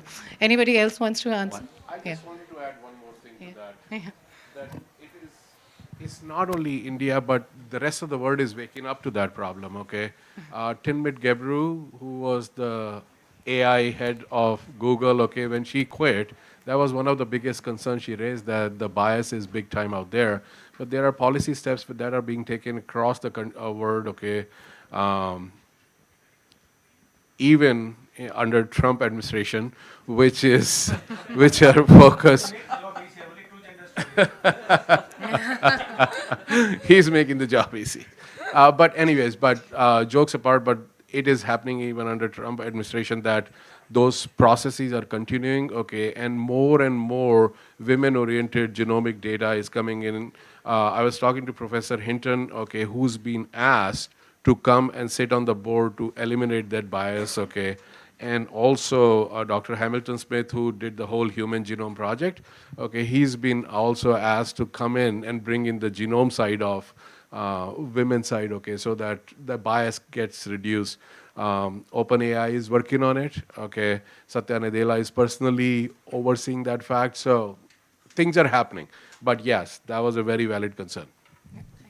Maybe one quick question. I think the question of how much error is allowed by a machine versus a human. We always talk about, well, the machine will make far less mistakes than the humans. So maybe it's okay in interpreting an X-ray, possibly, because it's triaging and other things like screening. You heard about that earlier. But if it eventually, this is the 2041 story, right? If or maybe sooner than that, if there's a anthropomorphic figure which is giving you advice, I wonder how, we will, what's the level of error? And of course, there's always going to be error, right? Entropy is there everywhere. There's all kinds of possibilities for error. And physicians know this well. That's why even today we take second opinions, third opinions. So that would be an interesting area. I think the TB X-ray would be probably the easier one. I think chatbots, and then once you get further up the ladder, it'll be interesting to see how, this responsible AI thing works out. Thank you. So this is something that's even more important in healthcare than others, right? So the issue, because we are not trained to ask doctors for explanations, right? So normally, because there's a significant level of, no, I'm not, this time I'm actually not joking. So there's a significant level of trust, right? Unless you actually trust the doctor to be competent, why even go to them, right? But if you're coming to a point where you are expecting maybe 2041 or, I don't know, 37, where AI is starting to replace the notion of a trusted advisor to whom you are going to, right? Then you really have to start thinking about what levels of safeguards that you need to put around the AI system. So I think, so when I'm talking about, trading off explainability and all of these, it's more in a setting where I'm a huge, strong proponent of human-allied AI deployments, not independent AI deployments. I think just mathematically it is impossible for us to assure 100% correctness. Of course, humans are also not 100% correct, but at least we have, quote-unquote, the agency, in some sense, to take on the liability for the mistakes that we make, right? But AI systems don't, right, till now, right? So I don't think we have to trust AI 100%. So, but then when you actually go to that point, we really have to worry about. Let me just add, as somebody who's done a lot of research on patient safety, what is going to be very interesting is that the errors that human beings make and the errors that machines make are again going to be very different, right? So while we know what kind of errors human beings do, I think the kind of errors that machines make, we're just learning now.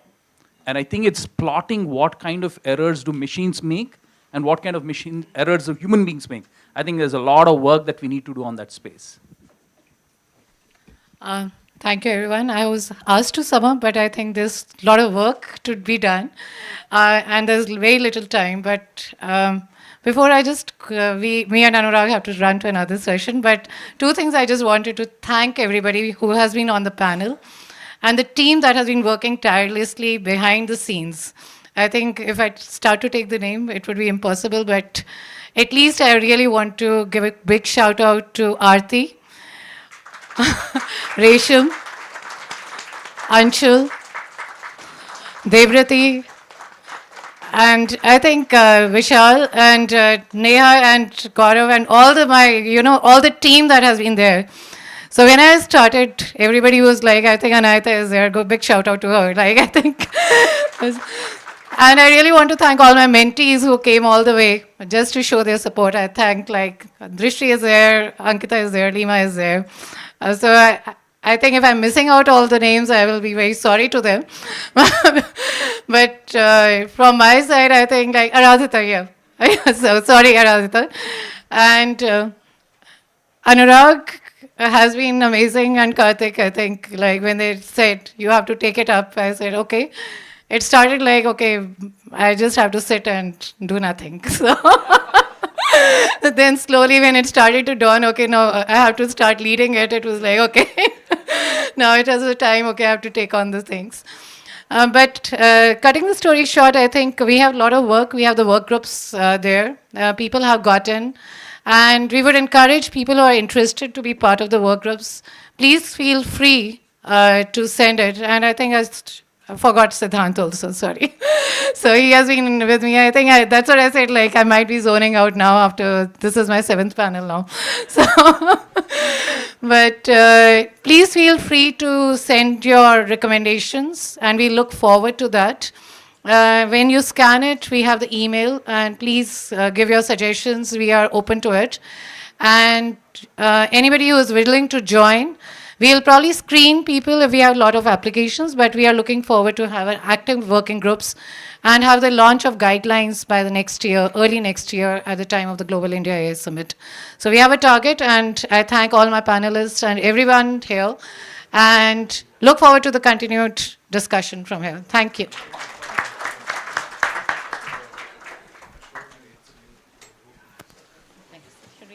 Yeah. Huh? Oh, picture. Yeah, everybody please come for the picture. Panel picture, sorry.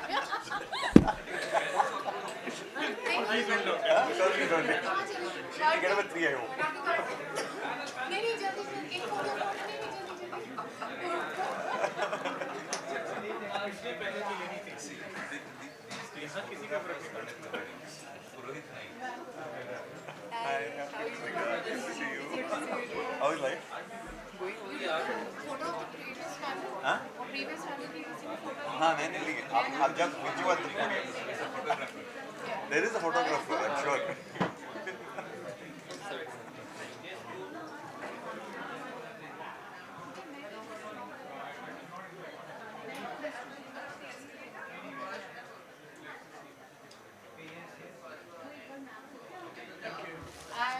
And I'll ask my team to come over for a quick photograph. You really? Thanks. Yes, good to see you around. Thank you. Good seeing you here. Nice.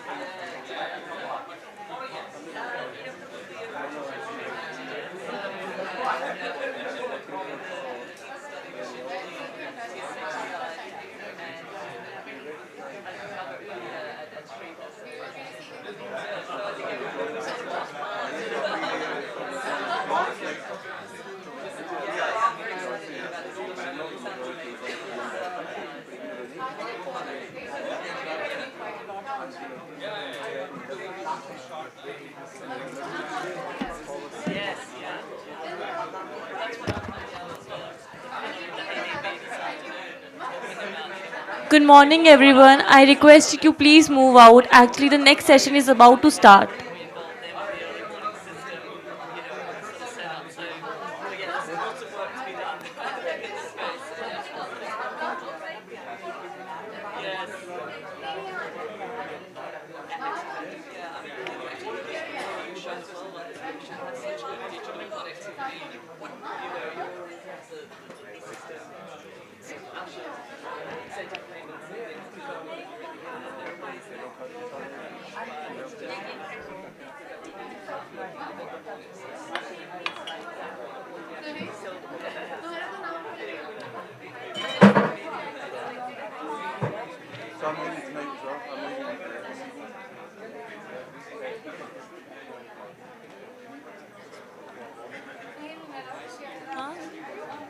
मैंने बोल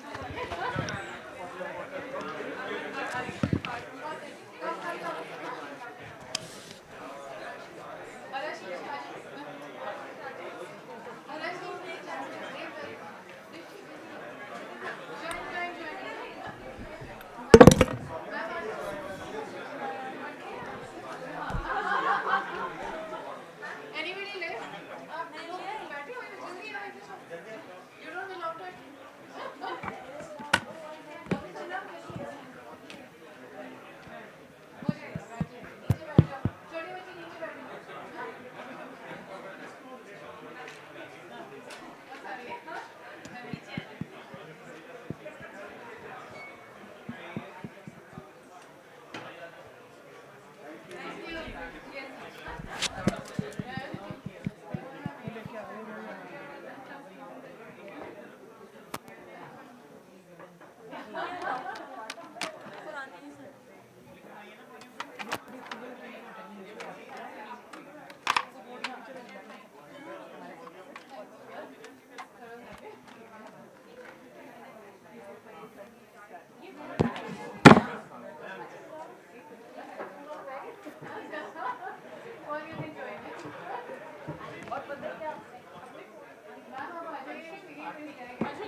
Thank you very much, everybody. We have been asked to clear the room, so I'm sure the interesting discussions can carry on outside. Thank you very much.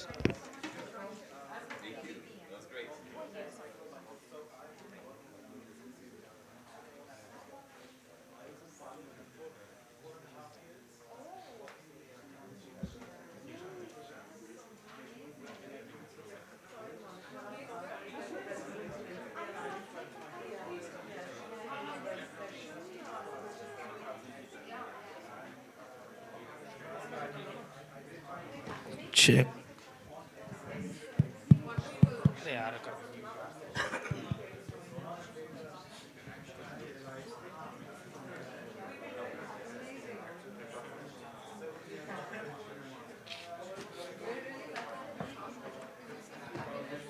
देखना एक बार आ रहा है नहीं check 1 2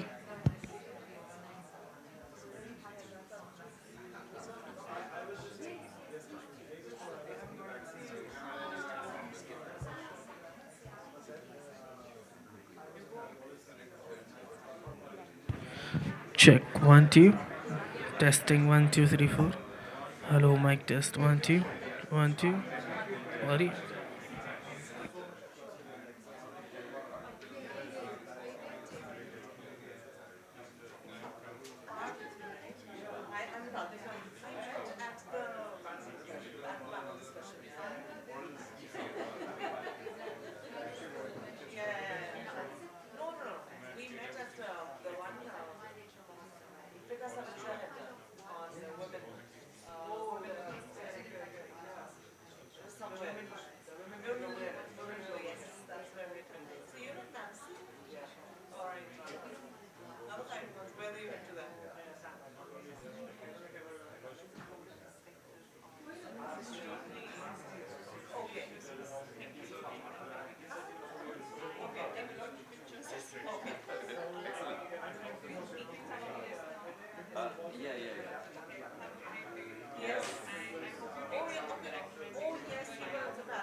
But then we have large programs running here as well, and great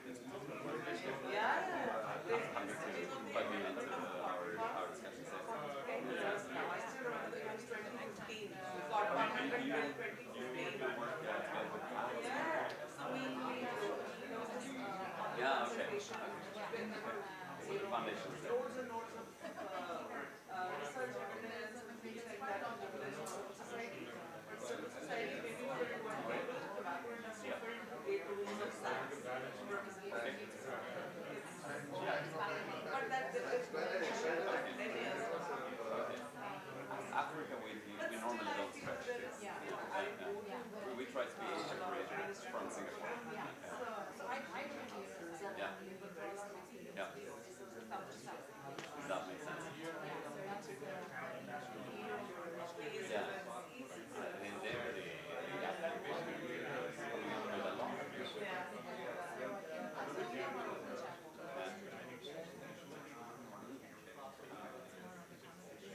Yeah.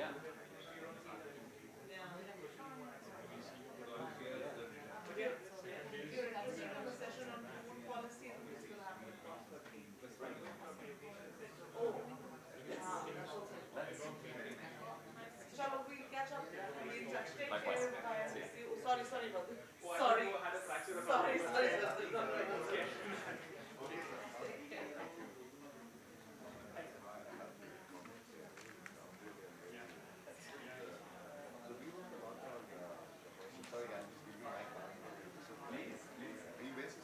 I am.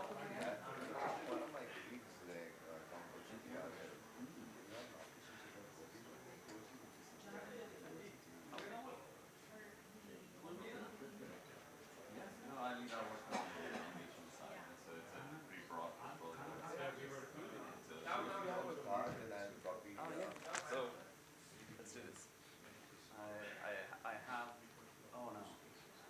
I'll just connect with you. Yeah, I think I've run out. No worries, she's not going to be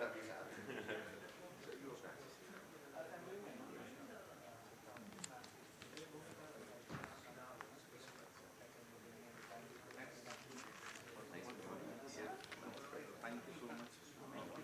Thanks for taking time. I think you really helped to, I think you really helped to drive the discussion and kick us off, which is much appreciated. Look forward to seeing you again. Yeah. Meeting you again. We can have more discussions. Yeah. I will share our work to you also. Please. And you work with Bilal as well, your AI lead. Yeah. So Bilal and I were had some discussions about on the Gen AI side. They were setting up, you're running these pilots, mainly Africa-based, on supporting frontline healthcare workers, mainly CHWs, I mean, on clinical decision making. Yeah. We were talking a little bit about maybe replicating some of those pilots in Asia as well. Has that discussion started internally too? Another team which is after the digital piece. They are going into that, and they are having a discussion. They will bring in those nice conversations.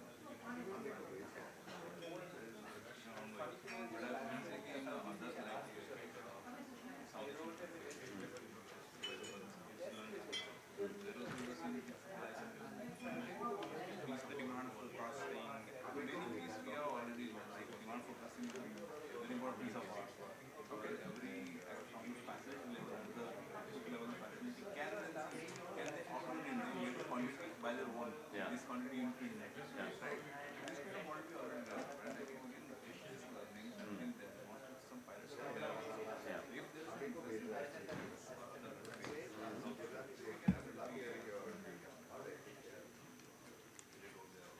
yeah, no, I think that would be hugely interesting. And also, as you mentioned, how you've done a lot of mapping of best practices with the state. That's certainly something that we'd be very interested to learn more about and see how Southeast Asia might be able to do some of the same between the different markets there. One part of the supply chain starting from the product selection. Yeah. Yes. All the aspects of it, not the realization part. All aspects. Yeah. Wow. Any of the technologies are supplied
Check 1 2. भाई humming आ रही है अब तुम्हारे उसमें. Check 1 2.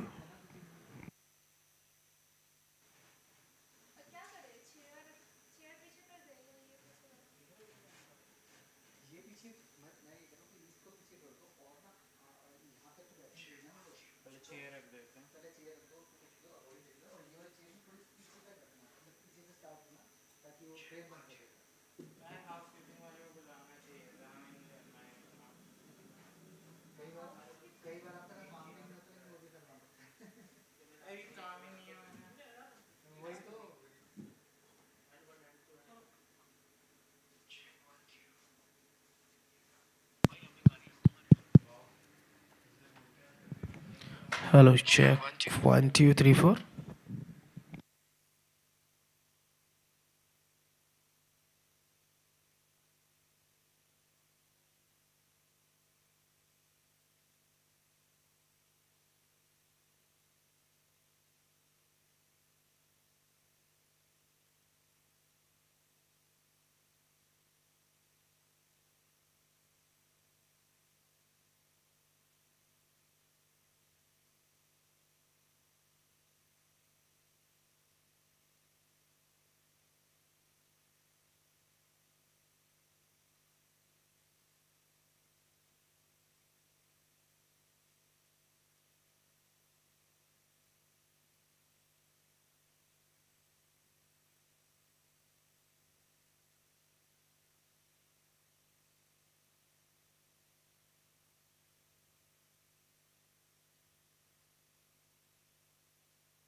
Request everyone to please come forward. There are chairs in the front as well.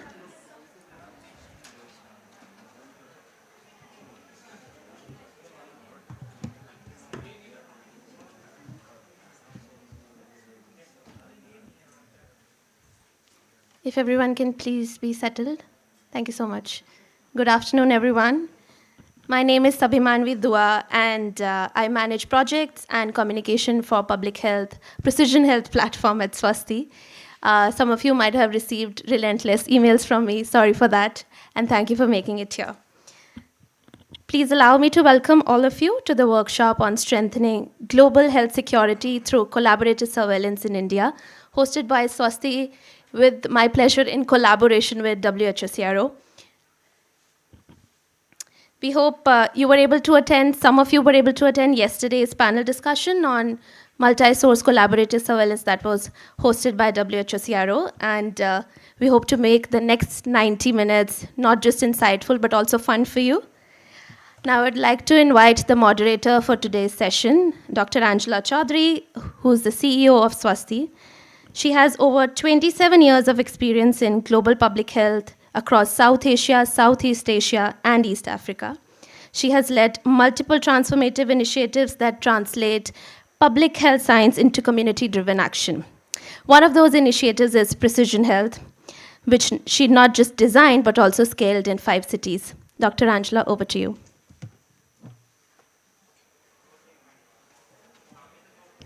Thank you. First of all, my heartfelt appreciation for you all to be here. It's Sunday evening, so we're away from loved ones and with colleagues. Some of them are loved ones as well.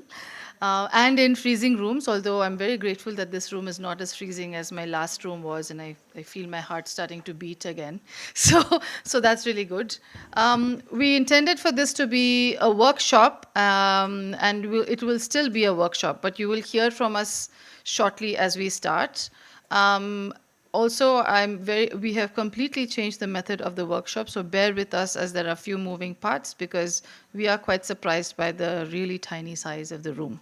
And so we had to be agile and flexible, so requesting your grace in that. I just wanted to say that for some of us, the word collaborative surveillance has been around, but it's still new in concept. It's still new in people's minds on how surveillance can be collaborative. Collaboration itself is a concept. We saw massive amount of collaboration during COVID-19, therefore we see during wartime people collaborating across their divisions. It's sort of going back to not so much. However, we realize that for surveillance to actually work, there really needs to be multi-sources of collaboration across the various departments. And so what is more important? Is it systems or is it people?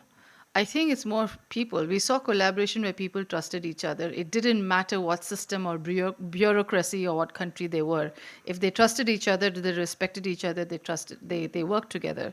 So we know that collaborative surveillance need trust, shared purpose, and clear mutual benefits. Because what's the point of collaborating if you don't have mutual benefit? So our approach was threefold. We co-designed the surveillance framework with all partners involved. And these included government agencies, of course, community-based organizations, private providers, and technology providers at the minimum. We also had media and journalists, everyone adding to surveillance because it's not just about taking data and putting it on a dashboard, but it's a lot about making sense and feeding it back into action. That's where surveillance becomes important. B, creating neutral, safe data sharing spaces where partners can openly share information without fear of blame or reputational risk. This is one of the biggest challenges of surveillance, and more so collaborative surveillance. And it's important to call that out, so one has to know what that space looks like and navigate that. And then linking surveillance insights to direct program benefits, showing how joint data improved local health responses or unlocked new funding. We've seen new funding getting unlocked. I said, we didn't realize that if climate and health data came together, or even like volcanic eruptions which happened recently in the Philippines, we were able to unlock, the city was unable to unlock new funding for TB drugs and vaccination. So surveillance has other benefits as well. The key factors to inspire collaboration. I already spoke about trust and respect, and this is all at an individual level that is absolutely fundamental. But also a unifying public health goal. One of the biggest stresses in collaborations for me as a public health civil society organization had been working with academic partners because they wanted to produce papers and they wanted to wait till the paper was produced and not use the information to save lives. I'm just saying it as it is. And so it took us some time to find that common public health goal that had mutual benefits to be able to move forward. Building trust through transparent processes and governance mechanism. And that's so important. What is that neutral space? How is it going to be governed? What are those key decision-making spaces where everyone gets that mutual benefit and trust? Demonstrating quick, visible wins. We have to keep showing, we collected this data, this means that, and therefore this is going to happen. Otherwise, surveillance is a quiet thing. And no one appreciates things in the background. If they don't see it, they don't recognize it. And so why should we? One of the reasons why there's not a lot of investment in surveillance is because, so what's it doing until the next pandemic strikes? So demonstrating those really quick wins repeatedly can keep the surveillance agenda in the front. And last, ensuring each partner sees how shared data benefits their own work, not just the system overall. So our farmers will stop giving information if they don't get benefits from it. So where does participatory surveillance go then? The districts are really annoyed with the national government. They're like, why should we collect data? We don't know what to do with it. It goes somewhere. It doesn't come back to us. So then the data quality is poor. And the national people are like, oh, the district guys don't have capacity. We're not getting poor data. We're unable to do. Everyone is unhappy. But when the value comes back to each partner, you get a beautiful, seamless architecture there, and we have seen that. It's not a pipe dream. It's totally possible. So before we begin this exercise of the workshop, I would really like to invite Dr. Masaya Kato. He works with the World Health Emergencies Program at WHO CRO and leads the Health Emergency Information and Risk Assessment Unit. And then he will tell us a little bit about what the broader collaborative surveillance is like, and then we'll jump right into the exercise. So you will not have a time to snooze in the next few minutes. Over to you.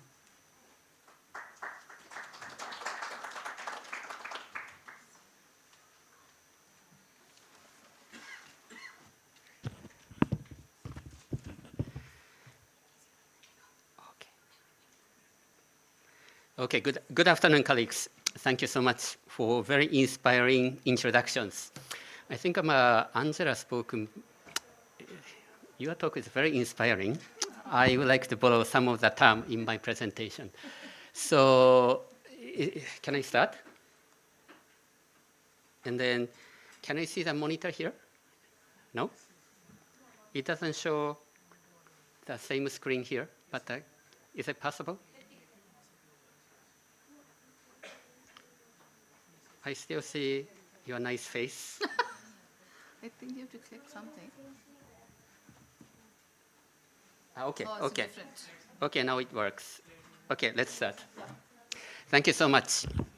It's a really great pleasure, honor to have this opportunity to discuss about the multi-source collaborative surveillance that our team has been really promoting. Let's see. The first, I would like to start with this picture because during emergencies, particularly pandemics or severe emergencies, decision maker faces various type of questions day by day. For example, when we start to hear, maybe I will do manually. Okay, when we start to see signals of outbreak, we ask, is this true outbreak? Do we or can we try rapid containment? When we start to see more and more cases, shall we shift the response strategies from containment to the mitigations? When we see case really increases, hospital get overwhelmed, we ask, do we need a lockdown? When vaccines start to kick in, we always ask, is the vaccine working or not? When we start to see, again, cases start to increase, is this because of new variants? When peak has passed, case coming down, can we lift the public health social measures? And then when it gets to normal, okay, can we get to how we can transition to the normal status? And one of the key lessons is, no single surveillance system will be able to respond to all this type of information needs. And then that is why we have to really use a multi-source of information to guide the decision making. And this picture gives concept of a multi-source collaborative surveillance. We have to use a multi-source of information, but those information may differ depending on the phase of emergencies. For example, alert phase, we often rely on event-based surveillance to capture some signals of outbreak. But when we go into the growing outbreaks or epidemics or pandemics, we may utilize so many different types of information, not just the case, death, hospitalizations, but we may ask a laboratory, what is the test positivity, and what is the genomics. And then we may also start to utilize like wastewater surveillance or people's mobilities to be supplemented by the other information like bed occupancy rate. And then in order to guide the decision making, we will combine all these different type of information. When we are coming back to the normal status, we may move to, let's say, let's monitor the situation with the sentinel surveillance or notifiable disease surveillance systems. So as you say, multi-source collaborative surveillance is a dynamic process using multi-source of information, but a different type of information phase by phase. And this is why WHO's recent guidance really emphasizes importance of using multi-source of informations. That left side, two of these guidance documents are from WHO Southeast Asia region. In the center, this is a bi-regional framework of UPRO and CRO. And then the last two on the right side, these are global guidance document that is released by WHO headquarters. So how do we define collaborative surveillance? It says systematic strengthening of capacity and collaborations. Not just capacities, but also collaborations among diverse stakeholders, both within and beyond the health sector, with the ultimate goal of enhancing public health intelligence and the evidence for decision making. Let me just review then what is the benefits of this multi-source collaborative surveillance. I usually categorize into three areas. First is early detection and early warning. If you think about when we start to detect the new signals of outbreak, what are we going to do? We may call hospitals. We may send rapid response team for investigation. We may interview the communities. We compile all this information to say, yes, this is a true outbreak. We have to start a response. Second circle and the third circle, I would like to use other separate slides, but the second one is improve the epidemiological understanding and then contextual information for risk analysis. Let's go to the second one. Improve the epidemiological understandings. Many countries usually have a multiple surveillance system to monitor certain disease. And I brought this example from one country in our region. This is about measles. And then of course, usually program for vaccine preventable disease have a very robust surveillance systems. I'm usually using this laboratory confirmed measles as the indicators. But here, different surveillance system has a pros and cons, certain limitation and biases. And then because at this time, this country laboratory was in short of laboratory diagnostics. There was some delay in diagnosing measles.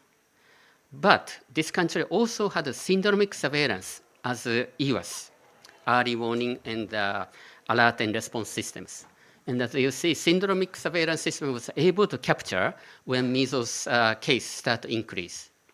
So usually we can count on this laboratory confirmed measles cases, but in case of this situation, this syndromic surveillance really contributed in detecting start of outbreak. Another example from Singapore, we have Vincent from Singapore, but last night we had an excellent presentation from Dr. Lee Chin.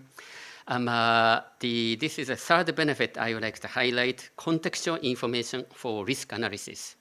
And Singapore, working together between this National Environment Agency and the Ministry of Health, they bring all this type of information together to do the risk analysis.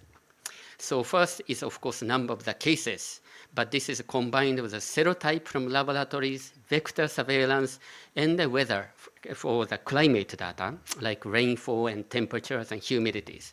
And then Singapore really combine all this information to analyze where we have a high-risk area, informing that the risk communication and community mobilizations. So we see these three benefits, but at the same time, if we visit countries, we see many different challenges of implementing multi-source collaborative surveillance. Data ownership sometimes undermines data exchange, insufficient coordination leading to the fragmented systems, lack of registrations or procedures for information sharing, and then lack of interoperable information platform may also challenge bringing data together, and then workforce constraints. And this is why WHO CRO worked with the various stakeholders to came up with this regional manual, operational manual, how a country can potentially strengthen multi-source collaborative surveillance. It consists of 6 steps. First, select a disease or disease groups. And second, we try to map surveillance system stakeholders, identify decision scenarios. And then step 3, we invite stakeholders come together to the workshop. And then we clarify surveillance objectives, identify surveillance approaches, and synergies and gaps. And earlier, Dr. Angela spoke about the mutual benefits. And this is where we would like to really see different stakeholders come together, and then by working together, how we can really identify mutual benefits and build trust among the stakeholders. And then based on this discussion, we would like stakeholders identify priority actions and develop work plans to strengthen MSCS, multi-source collaborative surveillance. And after workshop, of course, we don't want to finish with the workshop. We would like people to implement these prioritized actions. And last step is to review this implementation and then draw lessons and apply potentially to other diseases. The core process of this MSCS that we are proposing is essentially to think backward from decision scenarios to surveillance objective to surveillance system design. So why we say backward? Because usually when we implement surveillance, we collect data, analyze data, and then we inform decisions. But strengthening of surveillance system, MSCS, we would like to start with what decisions we have to make during outbreaks, epidemics, pandemics, translate them into the surveillance objectives, and then to inform surveillance approaches, what surveillance approaches we should use. And then we say, okay, these are gaps, areas for improvement, and then we operationalize priority actions. And then it really depends on the countries and disease, what is the priority actions. But I usually categorize into the 3 big categories. First is the system design and performance. We would like to streamline surveillance systems. We standardize procedures, and then we may develop strengthened information system with enhanced digitalization and interoperabilities. Second category will be governance and coordination. We may need to review legal framework or mechanisms of SOPs, and then sustainable and predictable fundings. And third is workforce capacities, technical capacities, of course, but also capacity of the for coordinating with various surveillance stakeholders. But I would like to add what Angela emphasized of fostering the trust among the different stakeholders. We have started working with different countries. For example, last year we worked with Indonesia, Nepal, and for both countries, surveillance stakeholders came together from different departments, institutions, different sectors to really identify priority actions to enhance MSCS. So let me end with some key take-home messages. multi-source collaborative surveillance is a systematic approach to decision-making that integrates and then systematizes information from multiple sources, both within and beyond the health sector. MSCS may require strengthening of capacities and collaboration, such as surveillance system design, governance and collaboration, and the workforce capacities. Regional manual that we are proposing proposes a 6-step process to strengthen MSCS, thinking backward, starting from decision questions, translating them into the surveillance objectives, identify set of surveillance approaches. MSCS is expected to contribute to further enhancing national and regional health security systems and health system resilience. Thank you so much for your attention.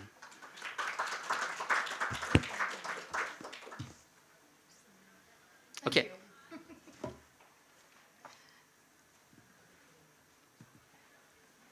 Okay. So we don't have tables, but we do have chairs. But we are going to do this a little bit differently. Is the Menti on this one?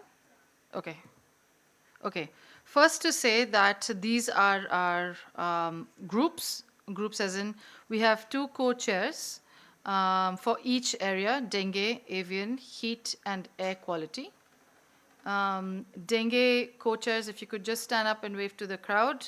Just be where you are and stand up and wave to the crowd. We have Dr. Arindam Roy, India Country Lead Immunization Surveillance Gates Foundation, and Purnima Ranawat, Senior Technical Specialist from Swasti. Then we have avian influenza. Could you please? We have Dr. Guru Jami and Dr. Indrani Sharma. And heat. The hot ladies are Professor Jane Hurst and Naimisha. And air quality, Kartik Ram and Dr. Anuja. Okay. So your responsibility here is, we're going to have a Menti exercise. I would like the co-chairs not to participate in this Menti exercise. I would like everybody else to participate in this Menti exercise. Once we do that, and the questions really are, and okay, we're not doing the group. We'll have questions, we'll all answer the Menti exercise, and then we'll go into each of the groups where the co-chairs will add to the answers to say, hey, maybe these are not relevant to heat or dengue or whatever, but these are. So the idea is to understand there are different stakes involved in each of the case scenarios, and let's dive deeper into what collaborative surveillance really, really means. So if you could all, and so co-chairs, you can see the Menti but don't answer the Menti, but everybody else, please participate. Scan the QR code, and then we'll move to the first question. Everybody on it? Whoops.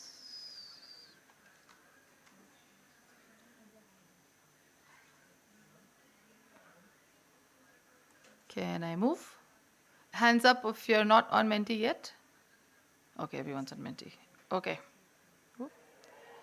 First question. Who are the key stakeholders responsible and accountable for general surveillance? Is it here?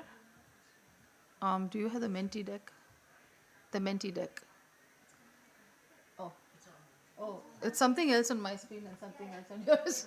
Okay. Now I know what Messiah was going through.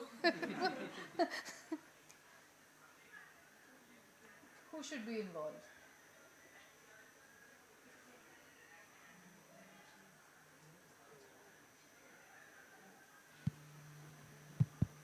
This is nice.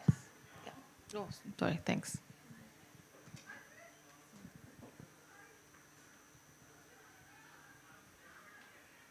All right. Okay, we have a good 17 responses. I will now hear from the dengue co-chairs, Dr. Arindam and Purnima. Are there key stakeholders missing from a dengue collaborative surveillance?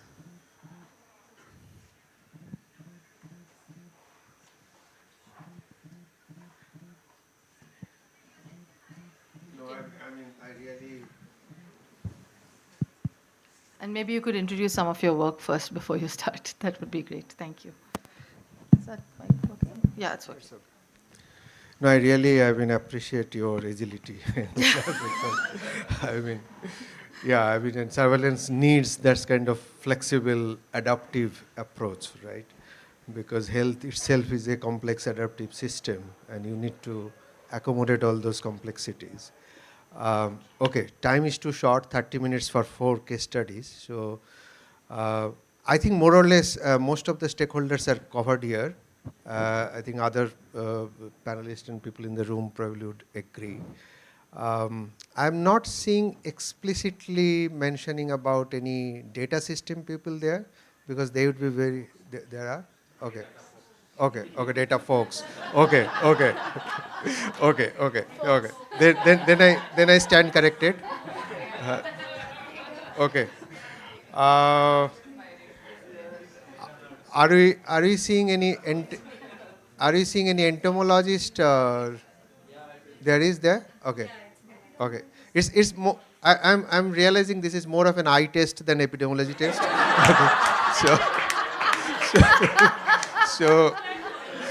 Okay. Okay. Angela's work and this precision platform, I think that came up from a city-based governance model. I am not probably seeing, and I may be wrong, any municipal involvement, because dengue is mostly kind of an urban disease. Yeah. So maybe that would be one of the key stakeholder to anchor. Entomologist is missing. Yeah. So okay, 2 points anyway. Anything else you can suggest? I mean, there is so much of collective expertise in the room. Purnima, how about you? Purnima, yeah. Anything? No, I would agree. I think everything is already there. I would start thinking about it in terms of, okay, community. What are the communities that are most impacted by dengue? Are there communities that live around forests or parks that tend to... Question is coming, wait. Okay, sorry. Okay. Yeah. I mean, those are the stakeholders, right? Which government departments exactly, stuff like that. So, but everything else is covered. Yeah, I got a comment from Sindhura who is suggesting that, I mean, probably there is no prominent mention about private sector. Yeah. Maybe both in terms of health facilities as well as, whose products could be useful for many of these things. Awesome. Lab network is also mentioned somewhere, right? Yeah, lab is there. Okay. Last call for dengue and stakeholder question. Yes, Masaya? Maybe we can add to this meteorological department who can provide the climate data. Environment is there, yeah, you can say meteorology. Okay. Climate data, good. Yes, please. Thanks very much. If I may suggest, from our experience, we also engage our legal consultants as well in terms of data exchanges and agreements. Okay. Yep. In terms of? Data exchanges and agreements. Yeah, I think we are actually, I mean, you are very right. I mean, in collaborating and forging this kind of a network, establishing data exchange, particularly in view of the newer data privacy rules, we are also facing some of those challenges. Yeah, that's very true. Awesome. Okay. Last call for dengue? Dengue 3, dengue 2, dengue 1. All right. Right. We move to heat. Who's missing?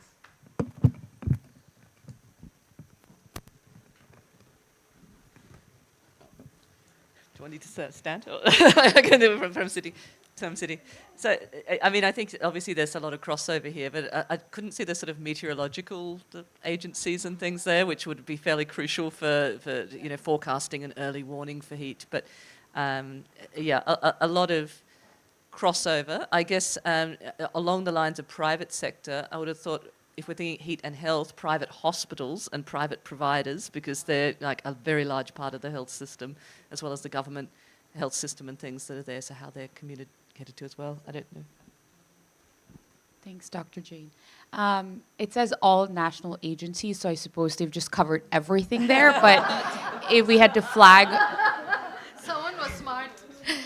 If we wanted to flag a little bit more specifically for heat, maybe also looking at education department coming in. because children are a key vulnerable group, so that would be an added one.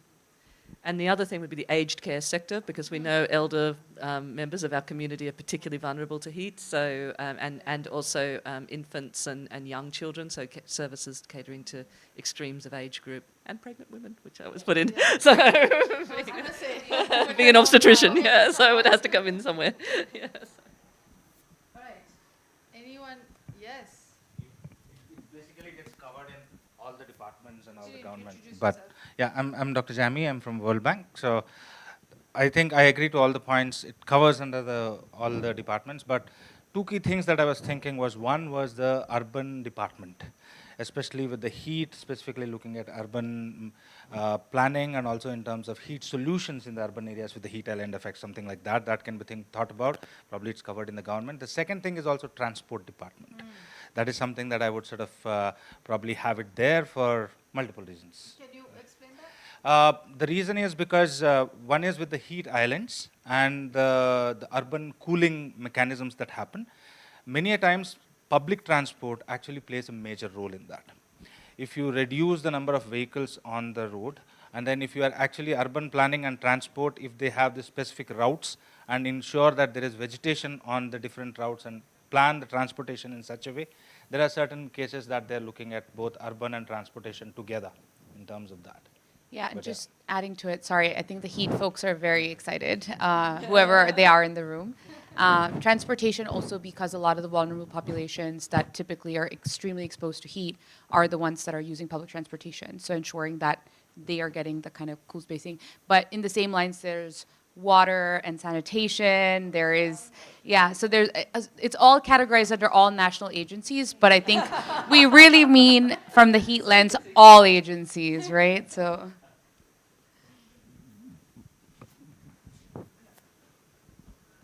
Because Dr. Jeremy has spoken about avian influenza, so I think one would be your livestock and farmer. Hang on. We're still on heat. Oh, We're on heat. Don't jump the gun yet. We're still on heat. Okay. Heat going once. Said heat. Yes.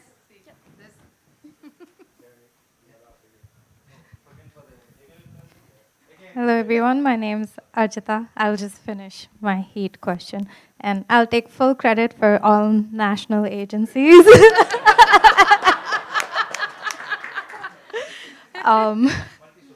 Yes, I do have some surveillance experience, so that came in handy. One thing with heat, I think that we can add here would be, so one of the adaptation strategies is cooling stations or cooling centers.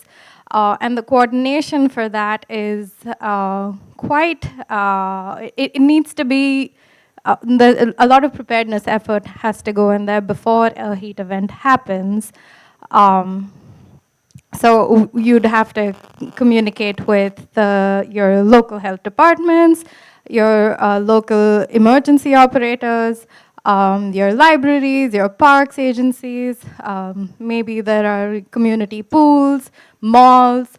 So I guess a mishmash of the private and public sector to make cooling stations accessible to the public during heat events. So I think that piece could be added here in some ways. Basically, you warn them, or are they adding information to the surveillance, or they're beneficiaries of surveillance? They are beneficiaries, and they would also inform that are these cooling centers actually being used? How are they being used? What kind of difficulties do vulnerable populations face? Any extra challenges in accessing those cooling stations? Because transport could be an issue for an elderly person to get to a cooling center. Or maybe if we're asking people to come to a park, is it ADA friendly? Does it have access for the disabled? So I think those might be key partners to consider. Thank you. All right, heat going once? Okay, yes. So we're good. We were doing a review of various heat solutions within health, and one very interesting that came up was health insurance. Several health insurance agencies have started seeing value that if they give air conditioning, it is cheaper and better than providing care for heat-related illnesses. So they are actually looking at providing heat solutions like air conditions, which is some of the countries and some of the health insurance agencies have done that. So probably health insurance or insurance agencies can come. It's not all agencies under that. Right. Heat going once, heat going twice. Thank you, heat. We'll move to avian influenza. No, there's one. Heat going first. And we'll be the worst auction house. Sorry to to be the last person to say this, but I was wondering if we could add media to this, because there's important role in sort of disseminating infection. Not only infection, I think any events that take place, they're the first people to know about it. So media would be one. I would like to nuance it by saying social media. We do quite a bit of social media and really good inputs. It's not specific, but there's still inputs, there's still signals. All right. Okay, heat is closed. We will now move on to avian influenza. I know Indrani was jumping at the gun. Anyone, I'm going to ask you a different question. Anyone who's not relevant to avian influenza over here?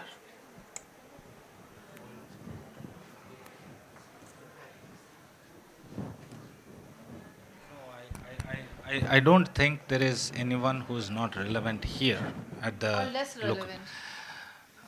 That is again relative. So, multi-sector or multi-source. So you always have a different preference on that.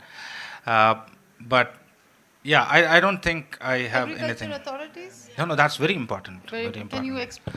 So the more in terms of, they are very relevant, especially in terms of agriculture authorities and agriculture department, specifically looking at the overall sort of environmental and soil samples and some of the samples which get contaminated through the poultry and other things that happen.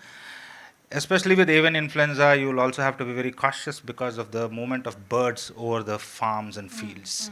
So some of those environmental samples, especially with some of the fowls and some of those birds which migrate within the agriculture area. So I don't think anything is less relevant here, but probably stealing the chance from Indrani, I'll just add two more things here. It's covered in the government part of it, but one is Food and Drug Administration part of it, and the second thing are the FSSAI, Food and Drug Administration, and the second thing that I would talk about is the police. That is something that I would want to involve here, especially in avian influenza part of it. Awesome. How?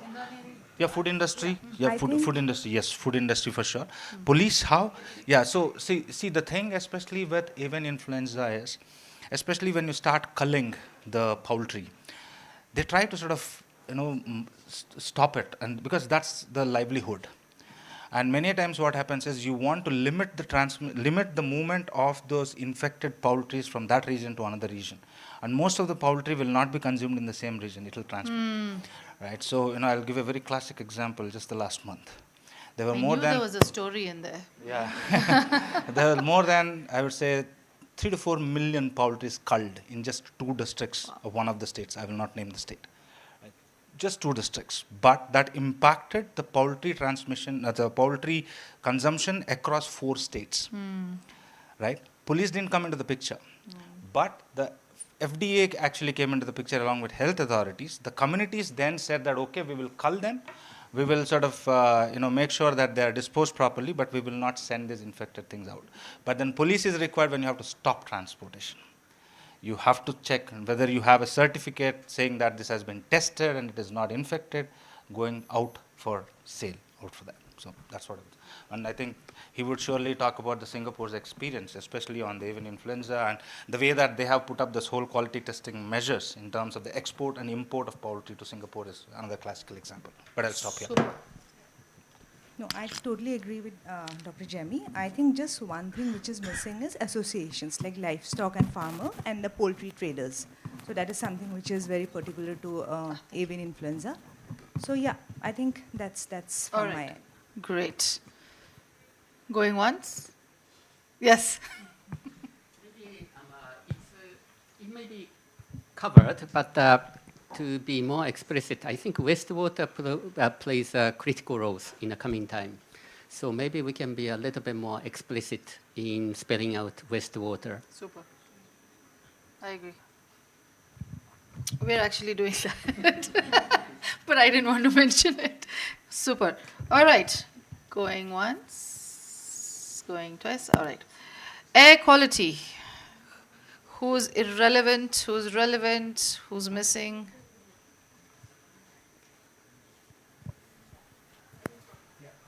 Yeah, I think this is comprehensive natural.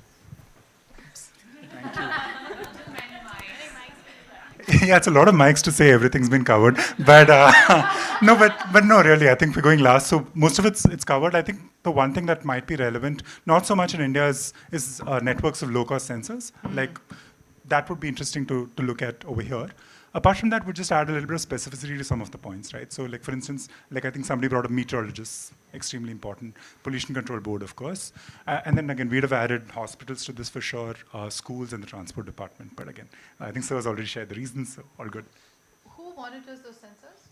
So these are set up by private networks. Like for instance, you have academic institutions who may set up like networks of low-cost sensors to gather air quality monitoring data. In India, it's a bit of a gray area because, I mean, there was a notification that was put out by the Pollution Control Board last year to the effect that, like, we're not so sure that we want, low-cost sensor data to be put out publicly. So there are initiatives, but it's not at the kind of scale where it's useful at this point. But So it's a Pollution Control Board who's responsible for those sensors? no, so the challenge is these are non-pollution control board entities who put these up, like let's say academic institutions, or you might put them up in schools, etc. And the challenge is when they differ from official data, it becomes a bit of a challenge for the department, and hence it's debatable. But like in certain contexts, they can be really valuable because obviously the coverage of air quality monitoring stations is not as much as you'd like it to be. So you're saying that the people who govern those sensors should be part of the collaborative. So they could be schools, or they could be research institutes, they could be projects, they could be anyone. Okay. Absolutely, yeah. Anuja, you have anyone? No, Karthik, I think you've just covered it, and I just want to thank Dr. JB and Dr. Jain because they've anyways given all of our answers before us, so we didn't have much to add to it. But like Karthik said, Pollution Control Board, most significant one, and Transport and Education Department as well. I think Naimisha already brought that point in. Yeah, that's it. Yeah, I think the industries which are, responsible for large amount of, greenhouse gases and other air pollutants. So that also we need to consider. But will here. they add to the surveillance? Or they're in... But also for the mitigation. I mean, you got it. do surveillance, which is kind of for action, right? I mean, your intelligence should feed into. So that's, I think, is. And secondly, if you also look at the indoor air pollution, which is another small ambit of this, and then you are also looking at kind of, what kind of cooking fuel is being used, and the kind of Government of India schemes are there, what's the uptake. And indoor air pollution is also kind of within the overall pneumonia control program. I mean, so it can interlinks to some of your other surveillance strategies and mitigation approaches. NCDs are not called out, but air pollution would be one of the chief drivers of those. So probably the surveillance modalities would be a little bit much broader, I would say. I mean, because the dengue and avian influenza were directly, we are dealing with infections, transmissibility and all of that. But when you come to pollution, which is kind of can drive both infections and non-infective things, and both can feed into each other. So, and depending on the vulnerability of the host, particularly at the younger and the older 2-age spectrums, so the effect would be much more severe. So your mitigation approaches would be probably different. So, Just adding. You want to add something? No, I was just saying, more than surveillance, there should be an informed participant, the industry, the local industry especially, given the closeness to the vulnerable communities where they are, so that this makes a case for adaptation. And I think NCD's lung health will become a major Can you point. introduce Sorry, yourself? I'm Raghav. I head investments for infectious diseases at India Health Fund. I'll take some time to talk about an active RFP that we're floating also later. So It's always welcome, Yeah, yeah. I mean, there's there's a lot of talk, but we also put some dollars on the ground. So happy to have some applications come in. Since Yeah. you have the mic, why don't you finish? Yeah, sure, I'll do that. Between ourselves and the Asia Venture Philanthropy Network, there is an active RFP that we are inviting solutions for, both programmatic and technology based, on two key thematic areas. One is surveillance of climate-sensitive infectious diseases, so both surveillance solutions from a digital lens and diagnostic solutions for climate-sensitive infectious diseases. The second thematic area is heat adaptation and heat resilience, which primarily would be a lot of programmatic approaches by orgs, and where we're also looking for some introductions and technology solutions to come. But that would be both from an India perspective, where India Health Fund will be funding these solutions, and we're also looking at key geographies like Indonesia, Singapore, Philippines, Malaysia, in the Asia space, where Asia Venture Philanthropy Network will also be taking a key role. These are the first two thematic areas we wanted because we want evidence and somebody funding that, but we're open to more partners to add more thematic areas as we move forward. But yeah, the important information, 9th of May is the last date for applications. So yeah. It's already out, yeah. Yeah, we're nearing the end date, yeah. Thanks, Raghav. Yeah. We had a hand, yes. Question, for people who've been involved in collaborative surveillance, right? Like, at what point does it become sort of too many stakeholders, right? You would want to sort of limit it somewhere for the really quality data to come to the surface, don't you think? And hence I was wondering if somebody would want to. Mustafa, you want to answer that? Sorry. Thank you. So that's why I like thinking backward that mentioned by Dr. Masaya is really important, because we are not like blindly invite everyone, but it's really guided by what kind of decision that you like to make. For example, let's say we talk about dengue. We talk about dengue, and one of the decision question is, I want to forecast. Then for the forecasting, we need this information, right? For example, cases, laboratory data, and then climate or let's say temperature data. So then we can engage with the stakeholders that have that data and try to discuss how we can develop the data sharing mechanism and how we can make this as a tools to forecast. So it's not like blindly. That's why like it's really, when we look at the framework, it's really step by step, guided by the decision question, and then we identify the information sources, and then identify the stakeholders and invite them. So it's not like blindly invite all stakeholders. Yeah. We'll now move on to the next question. Yeah, of course, yes. I think one of the key things that is probably missing here is agency like NASA and ISRO. I think with the whole issue of the meteorological department's data, with the climate stations that they have, and the the resolution at which it is available for us at this point in time is too, macro. In order to make these decisions, specifically in terms of even any disease, even for dengue, just to have the right information at a resolution of 1 into 1 kilometers at least, you need agencies like NASA's and ISRO's to actually get you some of that information. Meteorological department is something probably should work with that. So that's one thing. And the second thing I would probably add to Arindam, because industry-wise, I think two things for air pollution. One is industry for air purifiers. Another is for infectious disease, and for air pollution is industry for N95 and N99 masks.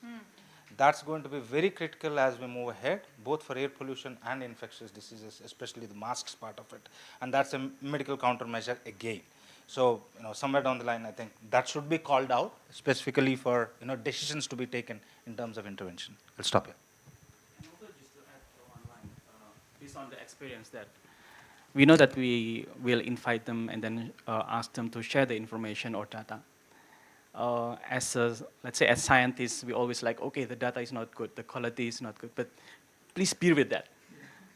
Don't ask them like very high quality data, just use whatever they have and then make use of it. And also, when we talk about sustainability, sometimes we, for example, like we came as an external, let's say as a consultancy group, and then come to them and help them to do that.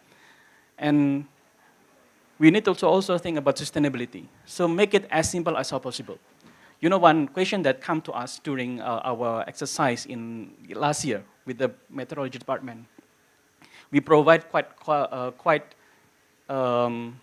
let's say, complicated, because modeling is complicated, a lot of variables considered, and they say like, can you just make it easy for me? Can I just use 2 variables so that my staff, my person, can do that? So we don't have to rely on you most of the time. So that's why like we need to also like adjust between the ideal as a scientist or as a public health specialist with the government. Even though for us like it's not ideal because we need to involve this, and that. But then, please. So just some of let not perfect be the enemy of the exactly. good. Right. Exactly. Okay. Next question. Co-chairs, please put your phones away. We are not answering these because we follow the same method for the next question. Who is most at risk? Who is most at risk? Some of you have really fast fingers.